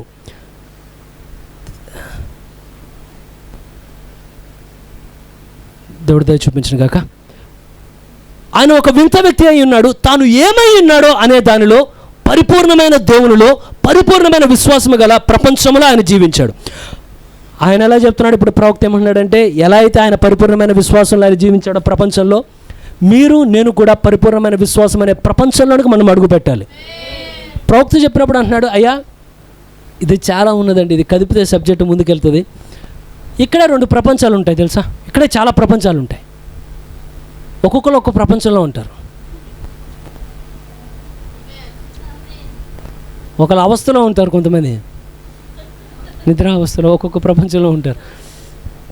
కొంతమంది ఏ ప్రపంచంలో ఉంటారంటే, వాక్యం ఎంత చెప్పండి, ఎంత బలంగా జరిగిన ఆరాధన, వాళ్ళు ఒకలాంటి ప్రపంచం. అది మీ ఎవరికి అర్థం కాదు, నాకు అర్థం కాదు. అది ఆ ప్రపంచంలో ఎవరు ఉంటారంటే వాళ్ళు ఒక్కళ్ళే ఉంటారు. ఆ ప్రపంచంలో ఎవరు ఉండరు. ఆ ప్రపంచంలో వాళ్ళతో పాటు వాళ్ళు కూర్చొని ఏమంటే ఏం చెప్పినామంటే ఏం చెప్పినా వాళ్ళ కథలకు రాదు ఏమంటే, ఎవరు ఉండరు ఆ ప్రపంచంలో. వాళ్ళు ఒకలాంటి, అంటే ఇది హృదయంలో ఒకలాంటి అపనమ్మకం ఉంటుందంట. కానీ ఇదే స్థలంలో ఇంకోళ్ళు ఉంటారట, వాళ్ళు ఇక్కడే ఇంకో ప్రపంచంలో జీవిస్తారు. ఏ ప్రపంచం అంటే విశ్వాసం అనే ప్రపంచంలో ఉంటారు. వాళ్ళు ఎప్పుడైతే మనం కూర్చొని ఏమనగానే నమ్మువానికి సమస్తము సాధ్యమనగానే వెంటనే ఆమె అంటారు. ఏ బ్రదర్ ఈయన లేదు, ఆ బ్రదర్ ఆయన అన్నాడంటే, ఈయనేమో ఒకలాంటి ప్రపంచంలో ఉన్నాడు, ఆయనేమో ఇంకోలాంటి ప్రపంచంలో ఉన్నాడు. ఆయన ఎంతమంది విశ్వాస ప్రపంచంలోనికి వెళ్ళాలని కోరుతున్నారు? ఎత్తబట్లోనికి నువ్వు వెళ్ళాలంటే ముందు విశ్వాసం అనే ప్రపంచంలోనికి వెళితే అక్కడ నువ్వు ఎత్తబట్టలోనికి నువ్వు వెళ్ళగలుగుతావు. ఎంతమందికి అర్థమైనదండి? అసలు ప్రవక్త చెప్పినప్పుడు ఏమన్నాడు చూడండి, విశ్వాసులందరి విషయంలో అలాగే ఉన్నది. ఒకవేళ మీరుగా నా ప్రపంచంలో ఉంటే నువ్వు చేసే పనులు, నువ్వు చేసే కార్యాలు లోకల్ ఎవ్వడికి అర్థం కావు. నేను ఒకటి గ్యారెంటీ చెప్పగలను, ఇక్కడ అనేక చర్చలు ఉన్నాయి, అంటే మెసేజ్ చర్చలు, యూనికబడిలో చేసే కొన్ని కార్యాలు ఇక్కడ ఎవరికి అర్థం కావు. మీరేంటి ఎంత వెరైటీగా ఉంటారు మీరండి. ఒకసారి ఫోన్ చేస్తూ ఉంటే మా సార్ అడిగాడు, ఒక ఫ్రెండ్ అడిగాడు, ఎరా క్రిస్మస్ అప్పుడు ఏంటి నువ్వు ఆఫీస్కి వచ్చావని. అంగా మా సార్ ఆడు వెరైటీ, ఆడికి పండగలో నువ్వేముండవు. కారణం ఏంటంటే నేనున్న ప్రపంచం, ఎవరినున్నారా ఇక్కడ? ఏం నువ్వు అలాగా మాగలాగా ఇలా జుడు ఇలా జడ ఏమే వంకరులు తిప్పి పాములు తిప్పినట్టు అటు తిప్పి 4 పూలు పెట్టేట్టు చేయకుండా ఏంటో జుట్టంతా ఇలా పూసుకొని వెళ్ళిపోతున్నావు అంటే, నేను మరొక ప్రపంచానికి చెందిన వ్యక్తిని, మరొక ప్రపంచంలో నేను నడుస్తున్నానని ఏమంటే చెప్తారు కదా. ఉల్లిపాయలు అంటే పొరలు ఉన్నాయంటే జుట్లు, కొంతమంది చూస్తే మొత్తం అంతా ఇలా తొక్కంతా తీసేసినట్టు తోలంతా తీసిట్టు ఉంటుందని. మనకి ఇప్పుడు అలా ఇష్టం లేదు, మనకేమో వాళ్ళ జుట్టు. అర్థం కాలేదా? ఇప్పుడు జుట్టు ప్లేన్గా ఉంటే ఇష్టం ఉండదండి, మనకేమో ఎదరా ఏమంటారు దాన్ని, పఫ్. నా డౌట్, మీరు విశ్వాసమైన ప్రపంచంలో అడుగు పెట్టారా? నువ్వు విశ్వాసమైన ప్రపంచంలో అడుగు పెడితే ఎవరు ఇంకా చూడవు. నువ్వు ఎవరిని ఫేవరెట్గా చేయాలని కోరుతావంటే, ఏ ఒక్కరిని ఎంక చూడక్కర్లా, ఏ ఒక్కరిని ఎంక చూసి అబ్బా ఎంత అందమానక్కర్లా. నన్ను మెచ్చుకోవాల్సింది ఎవరంటే, నువ్వు నేను ఎవరికి ఇష్టంగా ఉండాలంటే ఆయనకండి. మీరు చూడండి, ఆ జీల్ రానంత వరకు మీరు ఎంతనా చేయండి, ఎంత చేసినా ఎక్కడో దగ్గర ప్యాషన్ మాటకు అది ఎట్లా ఉంటుందంటే, మీరు జనాలు బస్సులో సరిపోయిన వాళ్ళు అందరు ఎక్కిస్తే ఏమవుతూ ఉంటారు, కూర్చుంటారు లోపల. కుక్కుర్సి మళ్ళీ బయటకు వచ్చి ఇలా మొత్తం ఇలా బయట చూస్తుంటాడు. ఎలా అయితే లోకం నిండిపోయింది అనుకోండి, మీరు ఎంత మేకప్ చేయండి అండి మెసేజ్, కానీ ప్యాషన్ ఏమంటుంది, నువ్వు అందరినీ మబ్బి పెడతావు, కానీ చర్చిలో చూడంగానే అర్థమైంది ఏంటి ఇది జుట్టు ఉందనా, మా ఏంటో తేడాగా ఉన్నట్టుంది ఇదంతా. నువ్వు ప్రపంచంలో అంటే విశ్వాసం అనే ప్రపంచంలో ఏ ప్రపంచంలో ఉన్నావు? ఫెయిత్ అనే ప్రపంచంలో నుండి ఫ్యాషన్ అనే ప్రపంచంలోకి వచ్చావు. కానీ మనం ఒకదాని కొరకు ప్రవక్త అంటున్నాడు, నువ్వు విశ్వాసం అనే ప్రపంచంలో అడుగు పెడితే నువ్వు అసలు ఎవరికీ అర్థం కావు. నేను అనుకుంటాను, నేను మా చుట్టాలకు అర్థం కాను, మా ఆఫీస్ వాళ్ళకి అర్థం కాను, ఎవరికైనా అర్థమవుతామా మనం? ఆ జుట్టు ఏంటి, ఆ నడక ఏంటి, ఆ ఉద్యోగానికి వెళ్ళి ఎవరైనా ఏం చేస్తారు, ఏం కావాలో ఉద్యోగాలు వాళ్ళు చెప్తారు. కానీ మనం ఏం చెప్తాం, ఆదివారం సెలవిస్తే ఉద్యోగం, అది ఉద్యోగం ఎత్తుంది నేనే నువ్వు. కారణం ఏంటంటే మేము ఒక ప్రపంచంలో ఉన్నాం. ఎంతమంది ఉన్నారండి ఇక్కడ? వడ్డీ చెప్పు, బాగా డబ్బులు వస్తాయి, వడ్డీకి చెప్పు, అరే నీకు అవసరం ఉంది వడ్డీ చెప్పు తెప్పాం. మేము ఇది ఎవరికి అర్థం కాదు. కారణం ఏంటంటే మేము ఏలియా సారేపతి విధవరాలను సారేపతి విధవరాల ద్వారా ఏలియా నడిపించినప్పుడు ఏలియాలో ఎటువంటి విశ్వాస ప్రపంచం ఉన్నదో, ఎవరున్నారా ఇక్కడ తనతో పాటుగా, ఆయనతో పాటుగా విశ్వాస ప్రపంచంలో నడిచేవాళ్ళు. మీరు విశ్వాస ప్రపంచంలో నడిస్తే నేల మీద కూడా నడవగలరు. సుదర్శన విశ్వాసం లేదు మీకు సరిపోద్దండి విశ్వాసం. ఏమనంటే ఏంటంటే కొంతమందికి టాలెంట్ ఉండదు, కొంతమంది టాలెంట్ ఉంటుంది కానీ ఇంట్రెస్ట్ చూపారు. అప్పుడు పక్కన ట్యూషన్లో చెప్తూ ఉంటారు, రే మీ ఓడు చదువుతాడు కానీ అంటే బుర్ర పెడితే చదువుతాడు కానీ బుర్ర పెట్టడు. కాబట్టి అప్పుడు ఏమంటే కొంచెం బుర్ర పెట్టినాయనా, కొంచెం బుర్ర పెట్టినాయనా, కొంచెం బుర్ర పెట్టినాయనా. ఇప్పుడు ఇక్కడ ఏమనంటే మనకిచ్చిన వర్తమానంలో అనేక వాగ్దానాలు ఉన్నాయి. కానీ ఇప్పుడు వర్తమానం మేడం దయచేసి మీ యొక్క స్థానాన్ని మీరు స్వీకరించండి. లెమ్ము తేజరులము, బలమైన సూర్యుని వల్ల లేచి నిలబడు. నీకోసం చాలా ఆశీర్వాదాలు ఇక్కడ ఉన్నాయి. నువ్వు లేచి పట్టుకున్నామనంటే ఈ ఆశీర్వాదం నాదే. ఎవరు నన్ను ఉన్నారో ఇక్కడ ఈ స్థలంలో చాలా ఉంటుందండి ఇట్లాగానే మెసేజ్లో చెప్పుకుంటూ వెళ్తే. కానీ ప్రవక్త చెప్తున్నాడు, ఎందుకనగా వారు ఒక ప్రపంచంలో జీవిస్తారు, మిగతా ఎవ్వరు ఆ ప్రపంచాన్ని చూడలేరు అని చెప్పాల ప్రవక్త. లేకపోతే మిగతా ఎవరు దానిలోనికి వెళ్ళలేరు అలా. కానీ ఏమన్నాడు తెలుసా, మిగతా ఏ ఒక్కళ్ళు, ఏ డినామినేషన్, ఏ ప్రపంచంలోనే ఏ అన్యులు ఎవ్వరు కానీ ఆ విశ్వాసులు నడిచే ప్రపంచాన్ని టచ్ కూడా చేయలేరు. అందుకే మనం ఎవరికి అర్థం కాదు.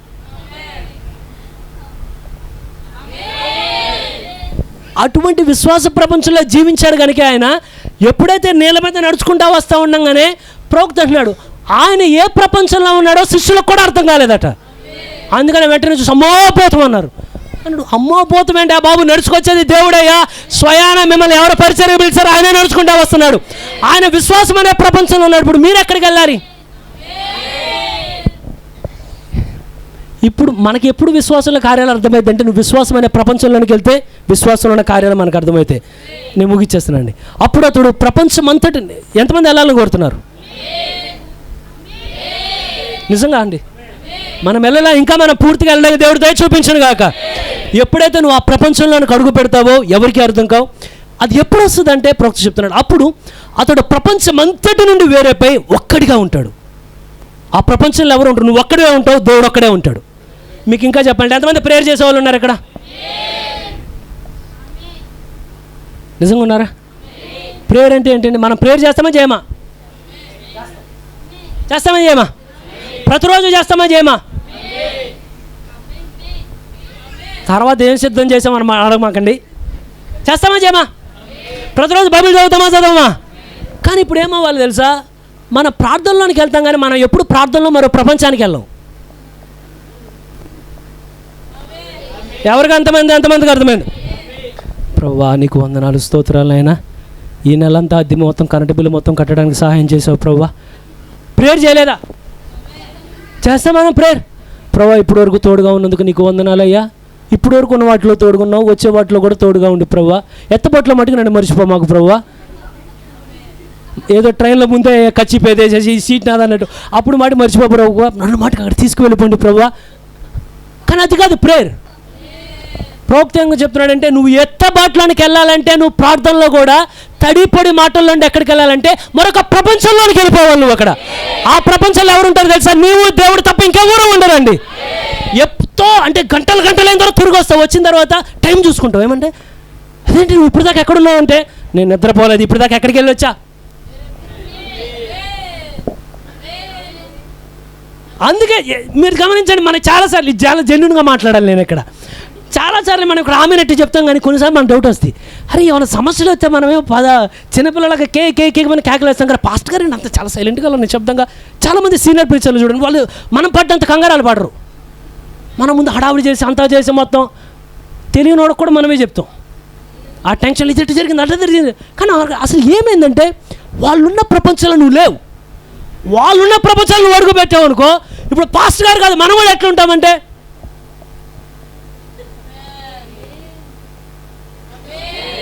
వాళ్ళు చెప్పారులేండి కంఫర్ట్ ఇంగ్లీష్ నీగ్రో వల్ల నడిస్తే అంటే ధైర్యంగా నడవడం అంటే ఎలా నడుస్తారంట. మనం సమస్యలుగా నడుస్తామా? కానీ నువ్వు ఎప్పుడైతే మరొక ప్రపంచానికి వెళ్ళొచ్చావు అనుకో, వంగి నడవు. చెప్పిందే 10 సార్లు చెప్పవు, 10 మందికి చెప్పవు దాన్ని. మరొక ప్రపంచంలో వెళ్ళి అడుగొచ్చావు. చాలామంది మీరు గమనించండి, వాళ్ళు ప్రార్థనలోకి వెళ్ళక మునుపు మీలాగే అలాగే ఉంటారు. కానీ వాళ్ళ పవర్ ఎక్కడ ఉంటుంది తెలుసా? మన పవర్ ఎక్కడ ఉంటుంది?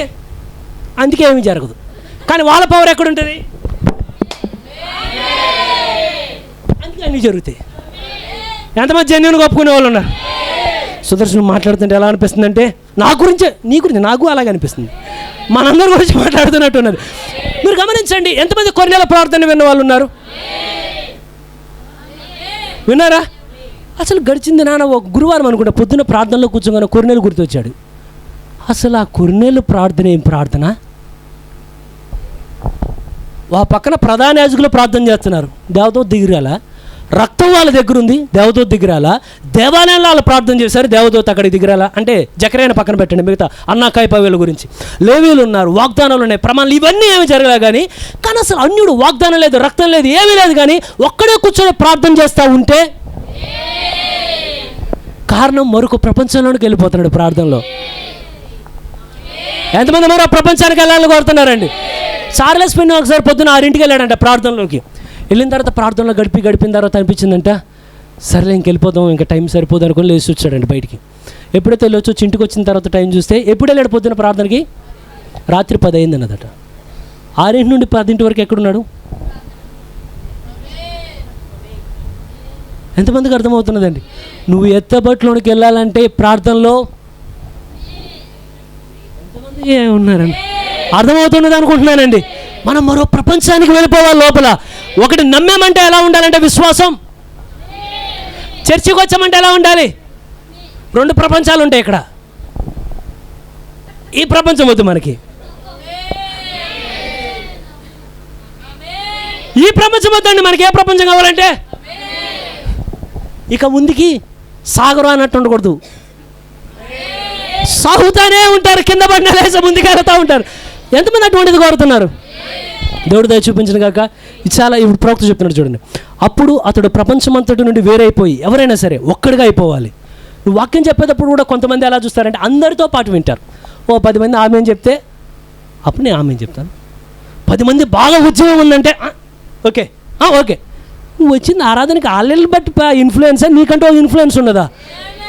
కొంతమంది ఇంకోళ్ళు క్రియేట్ చేసిన వాతావరణం కింద బతుకుతారండి. ఆమెన్ 10 ఆమెన్లు వస్తే ఓకే బ్రదర్ ఆమెన్, నీకేడు. కానీ కొంతమంది వాళ్ళుగా ఒక అట్మాస్ఫియర్ క్రియేట్ చేస్తారు. ఎంతమందికి అర్థమైనదో? నువ్వు విశ్వాసమైన ప్రపంచంలోకి వస్తే నీవే వాతావరణాన్ని క్రియేట్ చేస్తావు. నేను ఎందుకు ఆరాధనకు వచ్చంటే ఇక్కడే లేదప్పుడు ఆశీర్వాదాన్ని పొందుకెళ్ళాలి. జోసెఫ్ బ్రదర్ ఎవడు, దాన్ని సుదర్శన్ బ్రదర్ ఎవడు, సామ్యుయల్ బ్రదర్ ఎవడు, కొర్నేల్ బ్రదర్ ఎవడు, ప్రేమ్ బ్రదర్ ఎవడు, ఎవరెవరికైనా ఎవరిస్తారంటే ఆ వాక్యం నాలోకి వస్తే నేనే పొందుకుంటాను ఆశీర్వాదం. మరొక ప్రపంచంలోనికి ఎంతమంది ఇష్టపడుతున్నారండి? మీరు ప్రవక్త చెప్తున్నా అక్కడే నువ్వు దేవునితో ఏకాంతమైపోయి దేవునికి ఇష్టడైన సాక్ష్యం పొంది ఆ స్థితిలోనే మీరు వధువు యొక్క పదార్థంలోనికి, అంటే ఆ బ్రైడ్ ఒక్కళ్ళు కాదు కదా, ఎంతమంది? 500 మంది ఉండొచ్చు. మీరు బ్రైడ్ అనే ఇంగ్లీష్లో ఎలా, తెలుగులో ఎలా ఉన్నది? వధువు అనే పదార్థంలోనికి వెళుతున్నారు, బయటలేరు. ఇప్పుడు బ్రైడ్ ఎవరంటే వాళ్ళు కాదు, ఇప్పుడు ఏమనంటే నేను కూడా ఆ గుంపులో ఒకటైపోతున్నారు. ఎంతమంది ఉన్నారు? అది మనలో ప్రతి ఒక్కరికి వర్తిస్తుంది. సంఘ కాపరికి, డీకన్లకి, ధర్మకర్తలకు మాత్రమే కాదు, అది సాధారణ ప్రజలకి, ప్రతి ఒక్కరికి వర్తిస్తుంది. ప్రతి వ్యక్తి దేవునితో వేరే ఒక ప్రపంచంలో ఒంటరిగా నడుస్తూ ఉంటాడు. అసలు ఇది మాట ఎంతమందికి అర్థమైందో నాకు తెలియదు, కానీ అసలు దేవుడితో ఇప్పుడు హనోకు కాదు, ఇప్పుడు ఎంతమంది ఉన్నారు ఇక్కడ హనోకుని పోలేవారు? హనోకు నడిచినట్లుగా మనం కూడా దేవుడితో ఒంటరిగా నడవాలండి. కానీ మళ్ళీ ఆ ప్రపంచంలోకి వెళ్ళకుండా ఆపే ప్రపంచాలు ఏంటి తెలుసా? మ్యాక్సిమం 3 నాకు తెలిసినంత వరకు, అంటే దాదాపుగా. 1 ప్రొఫెషనల్ మ్యాటర్స్, మన రోజంతా ఈ 3తో గడిచిపోద్ది maximum. 2 financial matters, 3 family matters. ఈ 3 తప్ప మనం రోజుని దేనికన్నా గడుపుతామని చూడండి. మొట్టమొదట ప్రొఫెషనల్ మ్యాటర్ అంటే ఏ ఉద్యోగాలు పోవాలి, ఉద్యోగాలు వాళ్ళు ఏం చేశారు, ఉద్యోగాలు ఏం చేశారు, జీతం. ఫైనాన్షియల్ మ్యాటర్ అంటే ఎంత కట్టాలి, అక్కడ ఎంత వచ్చింది మనకి, ఇది. 3 కుటుంబం అంటే అక్క వచ్చిందా, బాబాయ్ వచ్చాడా, చెల్లి వచ్చిందా, పిన్ని వచ్చింది. ఈ 3 కాకుండా ఏమన్నా ఉన్నాయా మనకు రోజులో? ప్రవక్త అంటున్నాడు, అంత చిన్నవాటికి నీ రోజుని ఇస్తున్నావే, నీకంటూ దేవునితో ఒక సమయం ఉన్నదా? నీకంటూ దేవుడి దగ్గర ఒక టైం టేబుల్ అనేది ఉన్నదా? అరే ఉదయం 6 అయింది, లేకపోతే ఉదయం 10 అయినది, ఒకవేళ రాత్రి 10 అయినది, 10 అవ్వగానే ఆల్రెడీ మా బిలీవర్ వచ్చేస్తాడు అక్కడ కింద ప్రార్థన చేయడానికి. Fixed time. హనోక్ అటువంటి సాక్ష్యం ఉన్నదండి. ఫ్యామిలీని చూస్తున్నాడు, ఉద్యోగం చూస్తున్నాడు, అన్నీ చూస్తున్నాడు. ఒక పక్కన పిరమిడ్ కడుతున్నాడు. పిరమిడ్ ఏంటంటే రాబోయే పట్టణం ఇలా ఉంటుందని ముందుగానే కడుతున్నాడు. దాన్ని అలా కట్టుకుంటూ అలా విశ్వాసంలోకి వెళ్ళిపోయాడు. ఎంతమంది ఉన్నారండి? మనసులో ఉన్న మాట ఒక్కొక్క కార్యం చెప్పి ముగిస్తాను. ఇది మీరు అంటే మీ పర్మిషన్ మీద నేను చెప్తాను. నా టైం అయిపోయింది, నేను కుదించి 5 నిమిషాల్లో చెప్తాను. ఎంతమంది సరే వెళ్ళమని కోరుతున్నారా? మన గురేంటి? నెక్స్ట్ ఆరాధన కాదు, స్లిప్ టెస్ట్. మనకు వీక్లీ ఎగ్జామ్స్ ఉంటాయి తెలుసా? తెలీదా వీక్లీ ఎగ్జామ్స్? మనం ఏమైనా చేస్తే ఆల్రెడీ ఫిక్స్ అయ్యి వస్తాం. ఈరోజు దేవుడు మనకి మామూలుగా ఉండదు, మనతో చేసా వదిపోయిన వారం చెప్పాను చేయొద్దని ఉంటుందిలే. నీకు వారం నీకు ఎట్ట తెలిసింది? క్వశ్చన్ పేపర్ ఎక్కడ ఉంటుంది? నువ్వు ఎక్కడ వచ్చిన తర్వాత నువ్వు రెడీ అయ్యి ఉంటావు, అక్కడ 4 వాతలు పడిపోతాయి తెలుసు. ఫిక్స్ అయిపోయి వస్తాం మనం ఇక్కడికి వచ్చేటప్పుడు. సరే, మంత్లీ ఎగ్జామ్స్ ఉంటాయి తెలుసా? ప్రభురాత్రి భోజనం రాగానే ముందు శనివారం వరకు గొడవ పడినా, ఆదివారం పొద్దున కూడా గొడవ వేసుకున్నా. ఒక్క 5 నిమిషాలు ప్రభురాత్రి భోజనం అయ్యే వరకు ఓపిక. సహోదరుడు నేనేం చేసినా క్షమించాను నన్ను. లేదు ఇవన్నీ దాన్ని తెలుసా? ఆ రోజు నువ్వేమంటే పెద్ద సముద్రం కూడా ఎలా స్టార్ట్ అయ్యిందంటే చుక్క నీటి పొట్టుతో స్టార్ట్ అయ్యింది అంటారు బయట, నాకు తెలియదు. కానీ ఇప్పుడు నీ భక్తి జీవితం ఎలా స్టార్ట్ అయ్యిందంటే అద్భుతంగా 2026 అంతా జీవించాలంటే ఈరోజు సరిగ్గా ఉండాలిగా, రేపు సరిగా ఉండాలి కదా. ఒక్కొక్క రోజే సంవత్సరాన్ని క్రియేట్ చేస్తుంది కనుక వారం దేవుడు నేను సరి చేస్తున్నాడు, నెల దేవుడు సరి చేస్తున్నాడు. 31st ఒకటి ఉంటుంది. మళ్ళా ఎంతమంది ఉన్నారండి మీ లైఫ్లో ఎప్పుడు పెట్టాల్సిన ఎగ్జామ్స్ అప్పటికి పెట్టి నీకు మార్కులు బాగా వస్తే ఏం చేస్తాడు? మళ్ళీ ఆయనే. మళ్ళీ మనం మంచి చేసామనుకోండి, మళ్ళీ ఆనందం కూడా ఉంటుంది. ఏమనంటే ఇప్పుడు మనం మంచి చేసాం కాబట్టి అనగానే దేవుడు ఏదైనా మీకు కార్యాన్ని చేయబోతున్నాడు అనగానే ఏం చేస్తాం? ప్రోగ్రెస్ కార్డు పట్టుకొని హల్లెలూయా ఆమేన్. ఏ బ్రదర్ అంటే మన ఎగ్జామ్ ఫిల్ అయిపోయింది, మార్కులు ఇచ్చాడు దేవుడు, అదే తప్పు చేసామనుకో. కారణం ఏంటంటే నువ్వు దేవుడితో. ఎంతమంది ఉన్నారండి? అసలు కొంతమందికి ఏముండవు. చెప్పుకో, ఆదివారం ఏం చెప్తావో చెప్పు. ప్రభురాత్రి భోజనం మరి దేనికి వచ్చావు? హనోకు వలే దేవునితో. ఎందుకంటే హనోకు ఎప్పటి వరకు నడిచాడండి దేవుడితో? ఎప్పటి నుండి నడిచాడు? మెతూషల అంటే బైబిల్ చెప్పినది కదా. మెతూషల అంటే అర్థం ఏంటి? ఎవరిని వినుంటే అయితే మెతూషలే కదా హనోకు వాళ్ళ అబ్బాయి పేరు.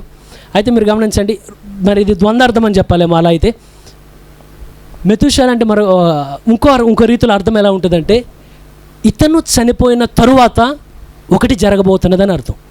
ఏంటిదండి అర్థమే? అంటే something is coming to pass అంటే ఏమంటారు తెలుగులో? ఏదో జరగబోతున్నది. ఎందుకు పెట్టాడు తెలుసా మెతూషల అర్థం? హనోకు మెతూషల పుట్టే వరకు హనోకు చాలా స్వాతంత్రంగా మామూలుగా ఉన్నాడు, ఆదాము చేత నడిపించబడుతూ ఉండొచ్చు. కానీ మెతూషల పుట్టంగానే ఒక పేరు పెట్టాడు. కారణం ఏంటంటే ఈ ప్రపంచం మొత్తాన్ని ఆ మొట్టమొదటి తీర్పు నెలతో కొట్టేది ఎప్పుడంటే ఈ మెతూషల ఎప్పుడైతే చనిపోతాడో సరిగ్గా అదే ఇయర్ ఈ ప్రపంచం మొత్తం జలప్రలయంతో మునిగిపోద్దని ముందే చూసి మెతూషల అని పిలిచాడు. మీరు మెతూషల వయసు లెక్క పెడితే నోవాహుకి ఎప్పుడైతే ఎన్ని సంవత్సరాలు ప్రకటించాడు దేవుని వాక్యాన్ని? అవునా కదండి? నోవాహుకు దేవుడు కనబడి నువ్వు ఇలా జలప్రలయం గురించి చెప్పన్నప్పుడు మెతూషల ఉన్నాడు బ్రతికే. 120 సంవత్సరాలు మెతూషల ఉన్నాడు బ్రతికే. కానీ సరిగ్గా మెతూషల చనిపోయిన సంవత్సరం అంటే వెంటనే దీని తర్వాతనే నోవాహు ఓడలోనికి వెళ్ళడం ప్రారంభించాడండి. సేమ్ ముందే చూసి చెప్తున్నాడు, అయ్యా ఒకటి జరగబోతున్నది. మీరు ఆ సంవత్సరాలు కూడా లెక్క పెట్టుకోవచ్చు. ఎంతమంది ఉన్నారండి? ఫైనల్గా ఒక్కటి చెప్పి ముగించవచ్చునా? నాకు చెప్పాలని లేదు, కానీ ఇది ఒక్కటి చెప్తే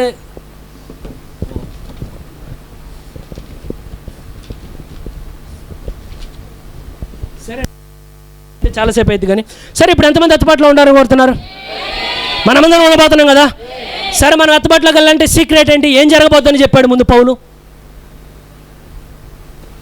మనం ఎత్తుబాటులోకి వెళ్ళాలంటే ఏమేం జరగాలి? ఆర్భాటం, ప్రధాన దూత శబ్దం, 3 జరగాల. సరే, నా టైం పట్టుద్దండి. 9:10 అయిపోయింది. మిమ్మల్ని ఇబ్బంది పెట్టిన అవుతాను. సరే, ముగించేస్తాను. ఉండడానికి ఉన్నది కానీ చెప్పమంటారా? చాలా చిన్న కారం, చాలా నేను ఇంకా కట్ చేసేస్తాను మధ్యలో అన్నీ. బైబిల్ మొత్తంలో ఎన్ని ఎత్తుబాట్లు ఉన్నాయి? చెప్తున్నాడు. స్టార్టింగ్లో ప్రవక్త ఏమంటాడంటే ఎత్తబొట్టు అనేది సంఘం కొరకు అంటాడు తన వర్తమానం స్టార్టింగ్లో. కానీ చివరికి వచ్చేసరికి 1965 డిసెంబర్ 4 ఆయన చనిపోయింది. డిసెంబర్ మాసంలోనే చనిపోయాడు. డిసెంబర్ 4న ఫైనల్గా హెడ్డింగ్ పెట్టి వెళ్ళిపోయాడు ఆయన. Message, rapture message. ఎవరి కోసం అంటే మన కోసం ఈ ర్యాప్చర్ అనే మెసేజ్ వదిలిపెట్టి వెళ్ళాడు ఆయన. పెట్టిన తర్వాత దీంట్లో అంటున్నాడు ఎత్తబొట్టు అనేది సహోదరుడా తప్పక జరుగుద్ది. గొప్పగా జరుగుదా. కొంతమంది ఎత్తబట్టు గురించి ప్రకటించిన సంఘాలు ఉన్నాయి తెలుసా. క్యాథలిక్ సంఘం ఒకసారి విన్నా, క్యాథలిక్ సంఘం అసలు ర్యాప్చర్నే నమ్మదట. ప్రవక్త అంటాడు, అసలు నువ్వు ఎత్తబట్టు నమ్మకపోతే ఎక్కడ జీవిస్తున్నావు, దేనికోసం జీవిస్తున్నావు? పక్కా ఎలా అంటే, నాకు ముందుగా దేవుడు కొన్ని సాక్ష్యాలు ఉంచాడు, 2-3 సాక్ష్యాల మీద ప్రతి మాట రైట్ కదా. అందువల్ల దేవుడు ముందు హనోకుని తీసుకువెళ్ళాడు ఆయన, ఏలియాని తీసుకెళ్ళాడు ఆయన. కానీ ఈ ర్యాప్చర్స్ అన్నిట్లో కీ ర్యాప్చర్ అంటున్నాడు. అంటే ఏమంటే కీ స్టోన్ ర్యాప్చర్. అలా ఎలా చెప్పాలంటే ప్రధానమైన ర్యాప్చర్ ఎవరిది కాదండి, హనోకున్నాడా? మీరు అలా చెప్తే 5 నిమిషాల్లో క్లోజ్ చేస్తాను. అలా చెప్పిన మీరు ఆమె చెప్పట్లేదండి. పోనీ 2 నిమిషాల్లో క్లోజ్ చేస్తాను. సరే, హనోకు ఎత్తబడ్డా? అవును కదా. తర్వాత ఏలియా, తర్వాత సరే ఈ నెంబరింగ్ తర్వాత చెప్తాను. పాత నిబంధన పరిస్థితులు మీరు ఎలా చెప్తే అలా చెప్పండి. తర్వాత మీరు ఆ లెక్క పెడితే 5 వస్తాయి. యేసుప్రభుని ఏం చేస్తారు? సరేనా, హనోకు, ఏలియా, అటు ఇటు చెప్పినా పర్లేదు. ఇప్పటికి యేసుప్రభు, పాత నిబంధన పరిశుద్ధులు. అసలు అలా చెప్తే చెప్పకూడదండి, వద్దు. రూపకం ఉంటే రూపాయి ఎత్తబడుతాను అనాలి, సుదర్శనమంటే సుదర్శన ఎత్తబడతాడు అనాలి. ఇప్పుడు ప్రజ్ఞకి ఏమంటుందంటే, మరి మీరేమంటారంటే? సరే, ఎవరు మీరేని 5 ఎప్పుడు దేని చెప్తుంది? అవును కదా, కృపే కదా. ఇంకోటి ఉందిలే 5 అంటే 5 పరిమాణం అంటే అది ఎందుకు లేదు మనకు పాతాళం, కృప చాలు మనకి. పౌలుకి చెప్పాడు కదా ఏమనంటే, అన్నిట్లో నీ బలహీనత లేదు, నా బలం సంపూర్ణం అవుతున్నది నీకు, మాకు ఆ కృప చాలును, ఆయన కృప చాలును. సరే, 6వది మోషే, ఏలియాలు ఫ్యూచర్లో. ఈ 6 కీ స్టోన్ ర్యాప్చర్ ఏదని అడుగుతున్నాడు. అంటే ప్రధానమైన ర్యాప్చర్ ఏంటిది? ప్రాముఖ్యమైన ఎత్తబట్టు ఎవరిది?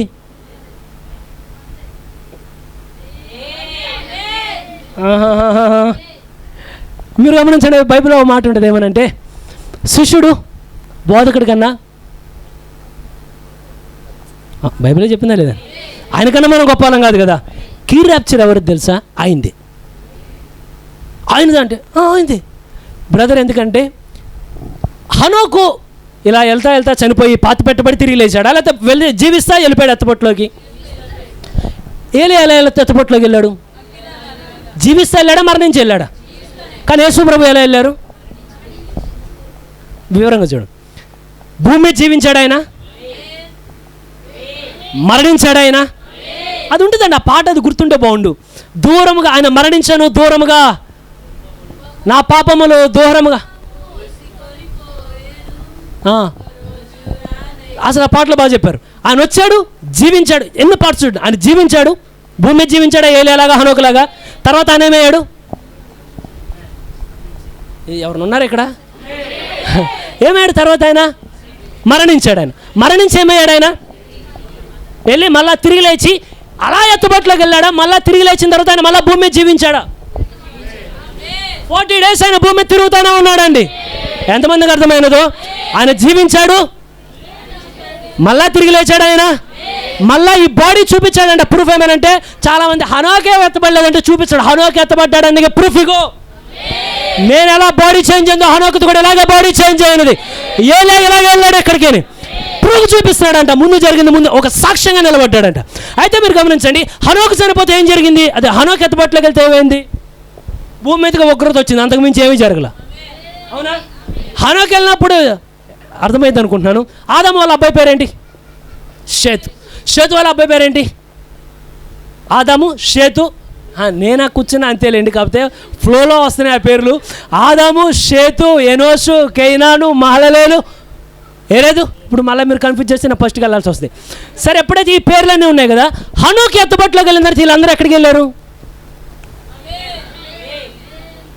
హనోకు ఎత్తబట్టు, హనోకు ప్రయోజనం ఏంది? వాళ్ళ ఎవరికే ప్రయోజనం అవ్వాలా?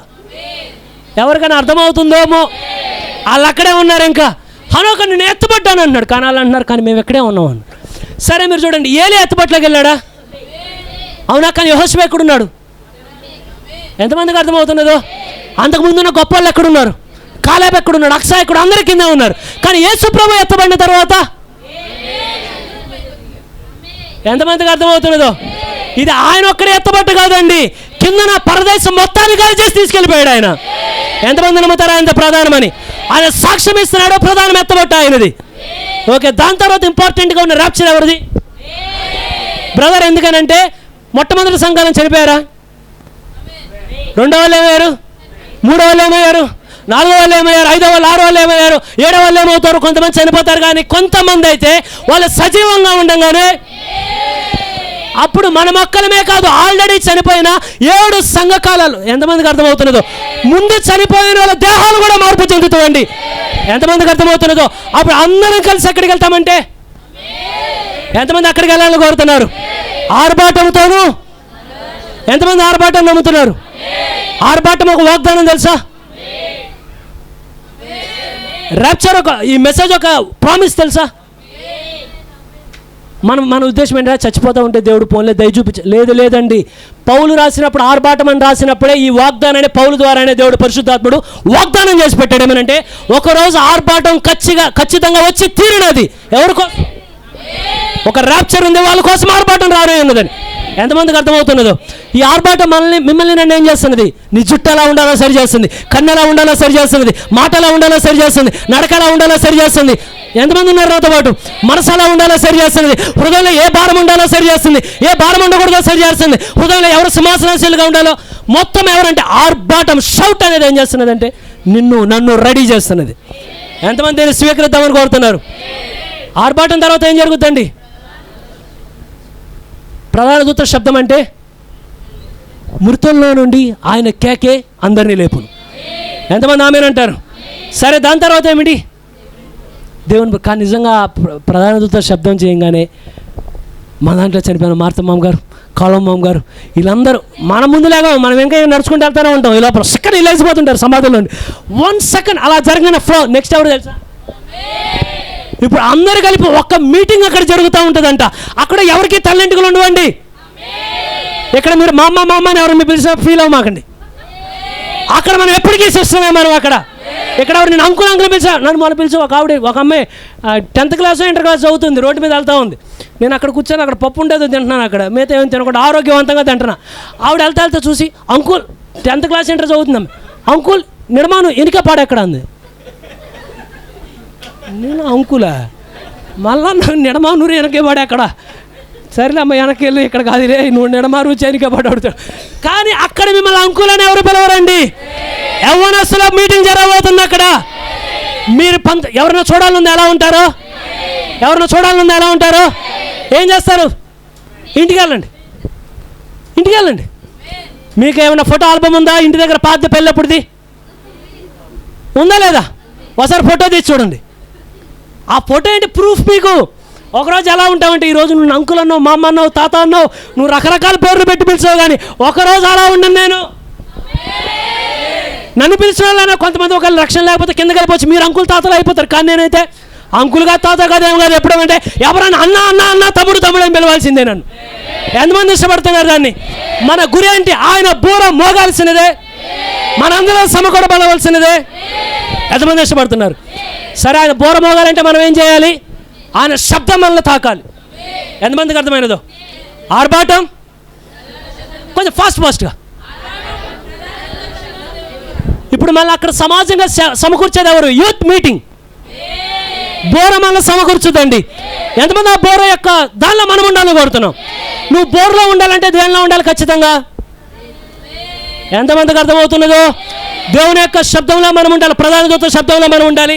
ప్రధాన దూత శబ్దం నిన్ను తాకాలంటే నువ్వు దేనిలో ఉండాలి ముందుగా? ఎంతమందికి అర్థమైనదో?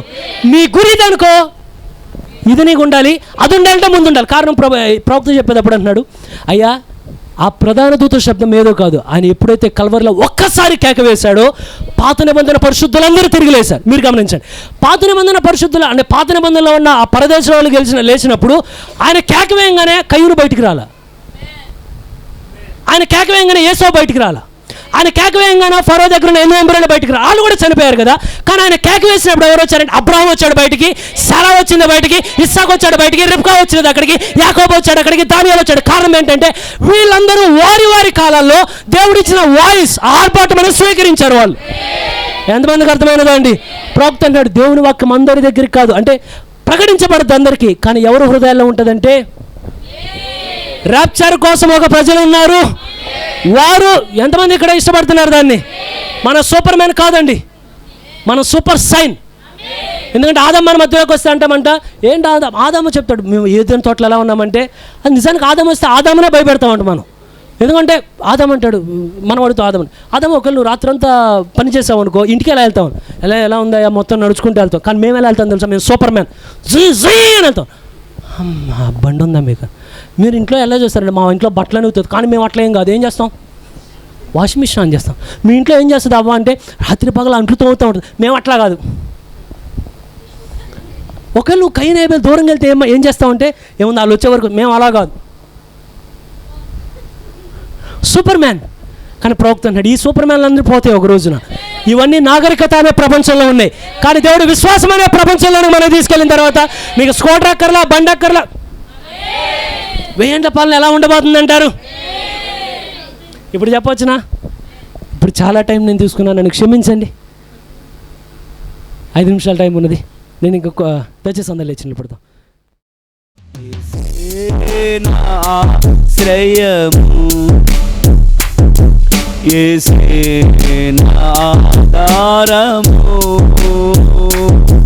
నా కోట నీవే, నా దుర్గము నీవే, నా కాపరి నీవే. నా కోట నీవే, నా దుర్గము నీవే, నా కాపరి నీవే. యేసే నా శ్రేయము, యేసే నా ఆధారము, యేసే నా శ్రేయము. దినమంతయు చీకటి అలముకున్నాను, బ్రతుకే భారమైన సంద్రమైనను. దినమంతయు చీకటి అలముకున్నాను, బ్రతుకే భారమై సంద్రమైనను. నాకు వెలుగిచ్చును, నన్ను వెలిగించును, నా నామలో నాతో ఉండును. నాకు వెలుగిచ్చును, నన్ను వెలిగించును, నా నామలో నాతో ఉండును. యేసే నా శ్రేయము, యేసే నా ఆధారము, యేసే నా శ్రేయము, యేసే నా ఆధారము.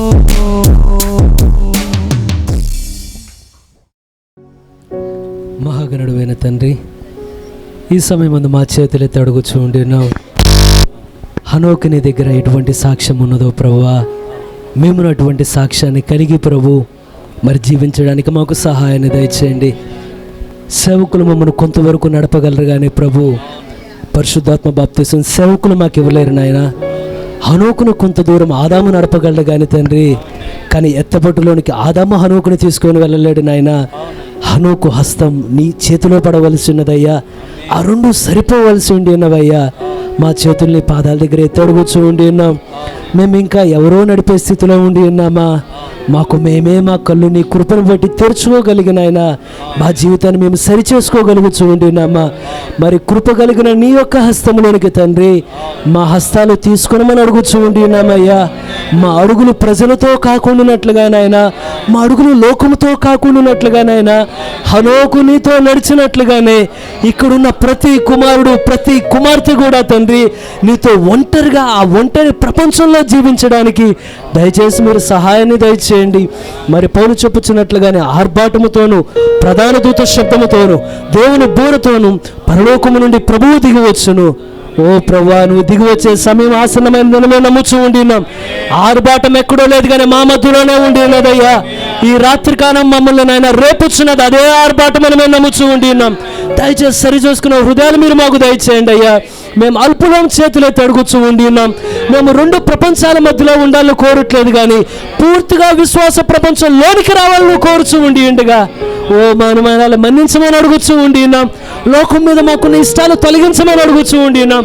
నీకన్నా దేనిని ఎక్కువగా ప్రేమిస్తున్నామేమో ప్రభువా, దాన్ని దయచేసి మా హృదయాల్లో మరి పౌలు చెప్పినట్లుగానే ఎవడైనా ప్రభువును ప్రేమించకుండా ఉంటే వాడి శాపగ్రస్తుడు అవునుగా కానీ చెప్పుచూ ఉండి ఉండగా మేము శాపగ్రస్తులం అవ్వాలని కోరట్లేదు, కానీ ఏదైనా మమ్మల్ని ప్రభు ఇబ్బంది పెట్టే కారణం ఉండి ఉన్నదేమోనైనా ఆ ప్రపంచంలోనికి వెళ్ళక మునిపేనైనా లోకంలో ఏదైనానైనా మా యొక్క ఉద్యోగ స్థలంలోని కార్యాలయం కానీ, మా కుటుంబంలో జరిగే కార్యాలయం కానీ, మా యొక్క ఆర్థిక పరిస్థితులే కానీ నైనా మమ్మల్ని వెనక్కి లాగే కార్యాలు ఏమి ఉండినప్పటికీ నైనా అయ్యా అన్నిటికన్నా మొదటగా నీ రాజ్యమును నీ నీతిని వెతకమని నువ్వు చెప్పుచూ ఉండి ఉండగా అదే మా జీవితంలో ప్రథమంగా ఉండగలిగినట్లుగా, అదే హెచ్చుగా ఉండగలిగినట్లుగా నైనా, అదే నైనా మొట్టమొదటి స్థానంలో ఉండగలిగినట్లుగా నిన్ను మొదటి స్థానంలో హనోకు ఉంచాడు కనుకనైనా హనోకుని అయ్యా మరి జలప్రలయంలో నువ్వు వదిలిపెట్టలేదు, కానీ హనోకుని మొదటి స్థానంలో ఉంచినైనా నవ్వు హనోకుని ముందు నువ్వు తీసుకొని పోయిండి నావు ప్రభు. మరి దయచేసి అల్పులుగా అడుగుచూ ఉండి ఉన్నాం. ఇక్కడ చేరవచ్చిన ప్రతి ఒక్కరిని జ్ఞాపకం చేసుకోండి. మేమెవరం పరిపూర్ణం కాదు నాయన, మా అందరిలో లోపాలు ఉన్నాయ్యా. ఒకరు ప్రేమలోనైనా ఒకవేళ ఒకరు విశ్వాసంలో పరిపూర్ణులుగా అయ్యా చెప్పుకొని వచ్చినేమో, కానీ ఆశానిగ్రహంలో లోపం ఉండి ఉండవచ్చునేమో నాయన. ఒకరు ఒక విషయంలో పరిపూర్ణులుగా కనబడవచ్చునేమో, మరొక విషయంలో కొరత ఉండవచ్చునేమో నాయన. కానీ ఆదాం అలా లేడు కానీ తండ్రి, నీ పోలిక నీ స్వారూప్యము చెప్పిన చేయబడినప్పుడు ఏ స్వారూప్యమైతే తన కుమారులకి ఇవ్వలేకపోయిండిన్నాడు, మరి కడపట ఆదాముగా వచ్చిన దేవుడు నీవే ఉండినావు గనక పోయిన స్వారూప్యాన్ని మీరు ఇస్తూ ఉండి ఉన్నారయ్యా, పోయిన పోలికను మీరు ఇస్తూ ఉండి ఉన్నారయ్యా, పోయిన అధికారాన్ని తిరిగిస్తూ ఉన్నారయ్యా. కారణం మెత్తబట్ల మేము వెళ్ళాలని కోరుచూ ఉండి ఉన్నావు, తిరిగి ఏదైనాలోనికి వెళ్ళాలని కోరుచూ ఉండి ఉన్నావు. కల్వరి గుండా మమ్మల్ని నడిపించుచున్న దేవుడు నీవేనాయన. దయచేసి ఈ ఆర్పాటం మా చెవుల్లో మాత్రమే ఆగిపోకుండానట్లుగా, ఈ ఆర్పాటం మా హృదయాలు కదిలించినట్లుగా దయ చూపండి, మా కుటుంబాలు కదిలించినట్లు దయ చూపించండి. మరింత నీకు ఇష్టంగా మేము జీవించగలిగినట్లుగా ఆ పరిపూర్ణతను మమ్మల్ని నడిపించమని అడుగుచూ ఉండి ఉన్నాం. మరి ఈ రాత్రి కాలం మంది ఎవరెవరు ఎటువంటి అక్కరలు కలిగి ఉండి ఉన్నారో మరి దయచేసి ప్రతి అక్కరను మీరు తీర్చండి. భౌతికమైనదైనా మీరే మాకు దిక్కయ్యండి ఉన్నారయ్యా, ఆత్మీయమైన అక్కరైనా మీరే మాకు దిక్కయ్యండి ఉన్నారయ్యా. హనోకి ప్రపంచం అందరిలో నీ ఒక్కరితోనే సహవాసము చేసినట్లుగా మాకునైనా ఈ లోకంలో ఎంతమంది అని మేము చెప్పుకున్నప్పటికీ కానీ ఎవరు అక్కడికి వచ్చేవారు కాదు, కానీ నీవు మాత్రమే ఎన్నడూ విడిచిపెట్టని దేవుడు అయింటున్నావు గనక దయచేసి మా అడుగులు ఎక్కడ తొట్టిలో పోకుండా దయ చూపించండి. మరి ఎవరెవరు వైద్యశాలలో ఉన్నారో వారికి ఆరోగ్యాన్ని దయచేయండి, ఎవరెవరు మొరపెట్టుచూ ఉండి ఉన్నారో వారు మరణ ఆలకించండి.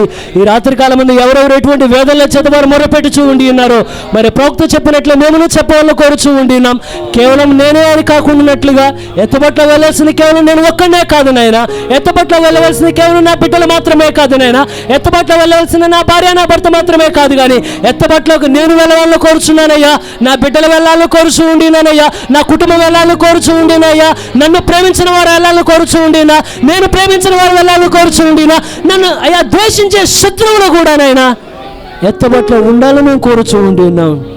ఏ ఒక్కరు అవకాశాన్ని పోగొట్టుకొనుకుంటున్నట్లుగా అందరము ఇక్కడ ఒకరినొకరు మేము ఎలా చూసుకొని ఉండి ఉన్నామో ఆ మధ్యాకాశంలో ఒకరిని ఒకరు మేము చూసుకున్నప్పుడునైనా మా మధ్యలో ఏ ఒక్కరు విడువబడుకుంటున్నట్లుగా, ఎవరిని మేము ఆ స్థలంలో చూడలేని స్థితి రాకుండానట్లుగా మేమంతా రాజ కుటుంబంగా ఇక్కడ ఎంత ఆనందంగా ఉండి ఉన్నామో అక్కడ అదే సంతోషం మరలానైనా అంతకన్నా హెచ్చైన సంతోషాన్ని మేము కలిగి ఉండడానికి దయచేసి నీ కృప చూపి నడిపించమని ఇప్పటి వరకు సహాయం చేసినందుకు నీ కృతజ్ఞతలు చెల్లిస్తున్నాయినా.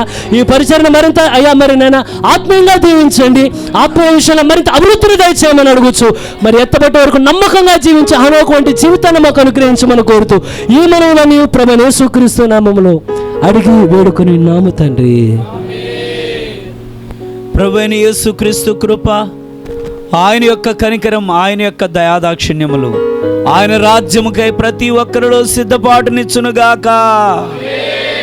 God bless you.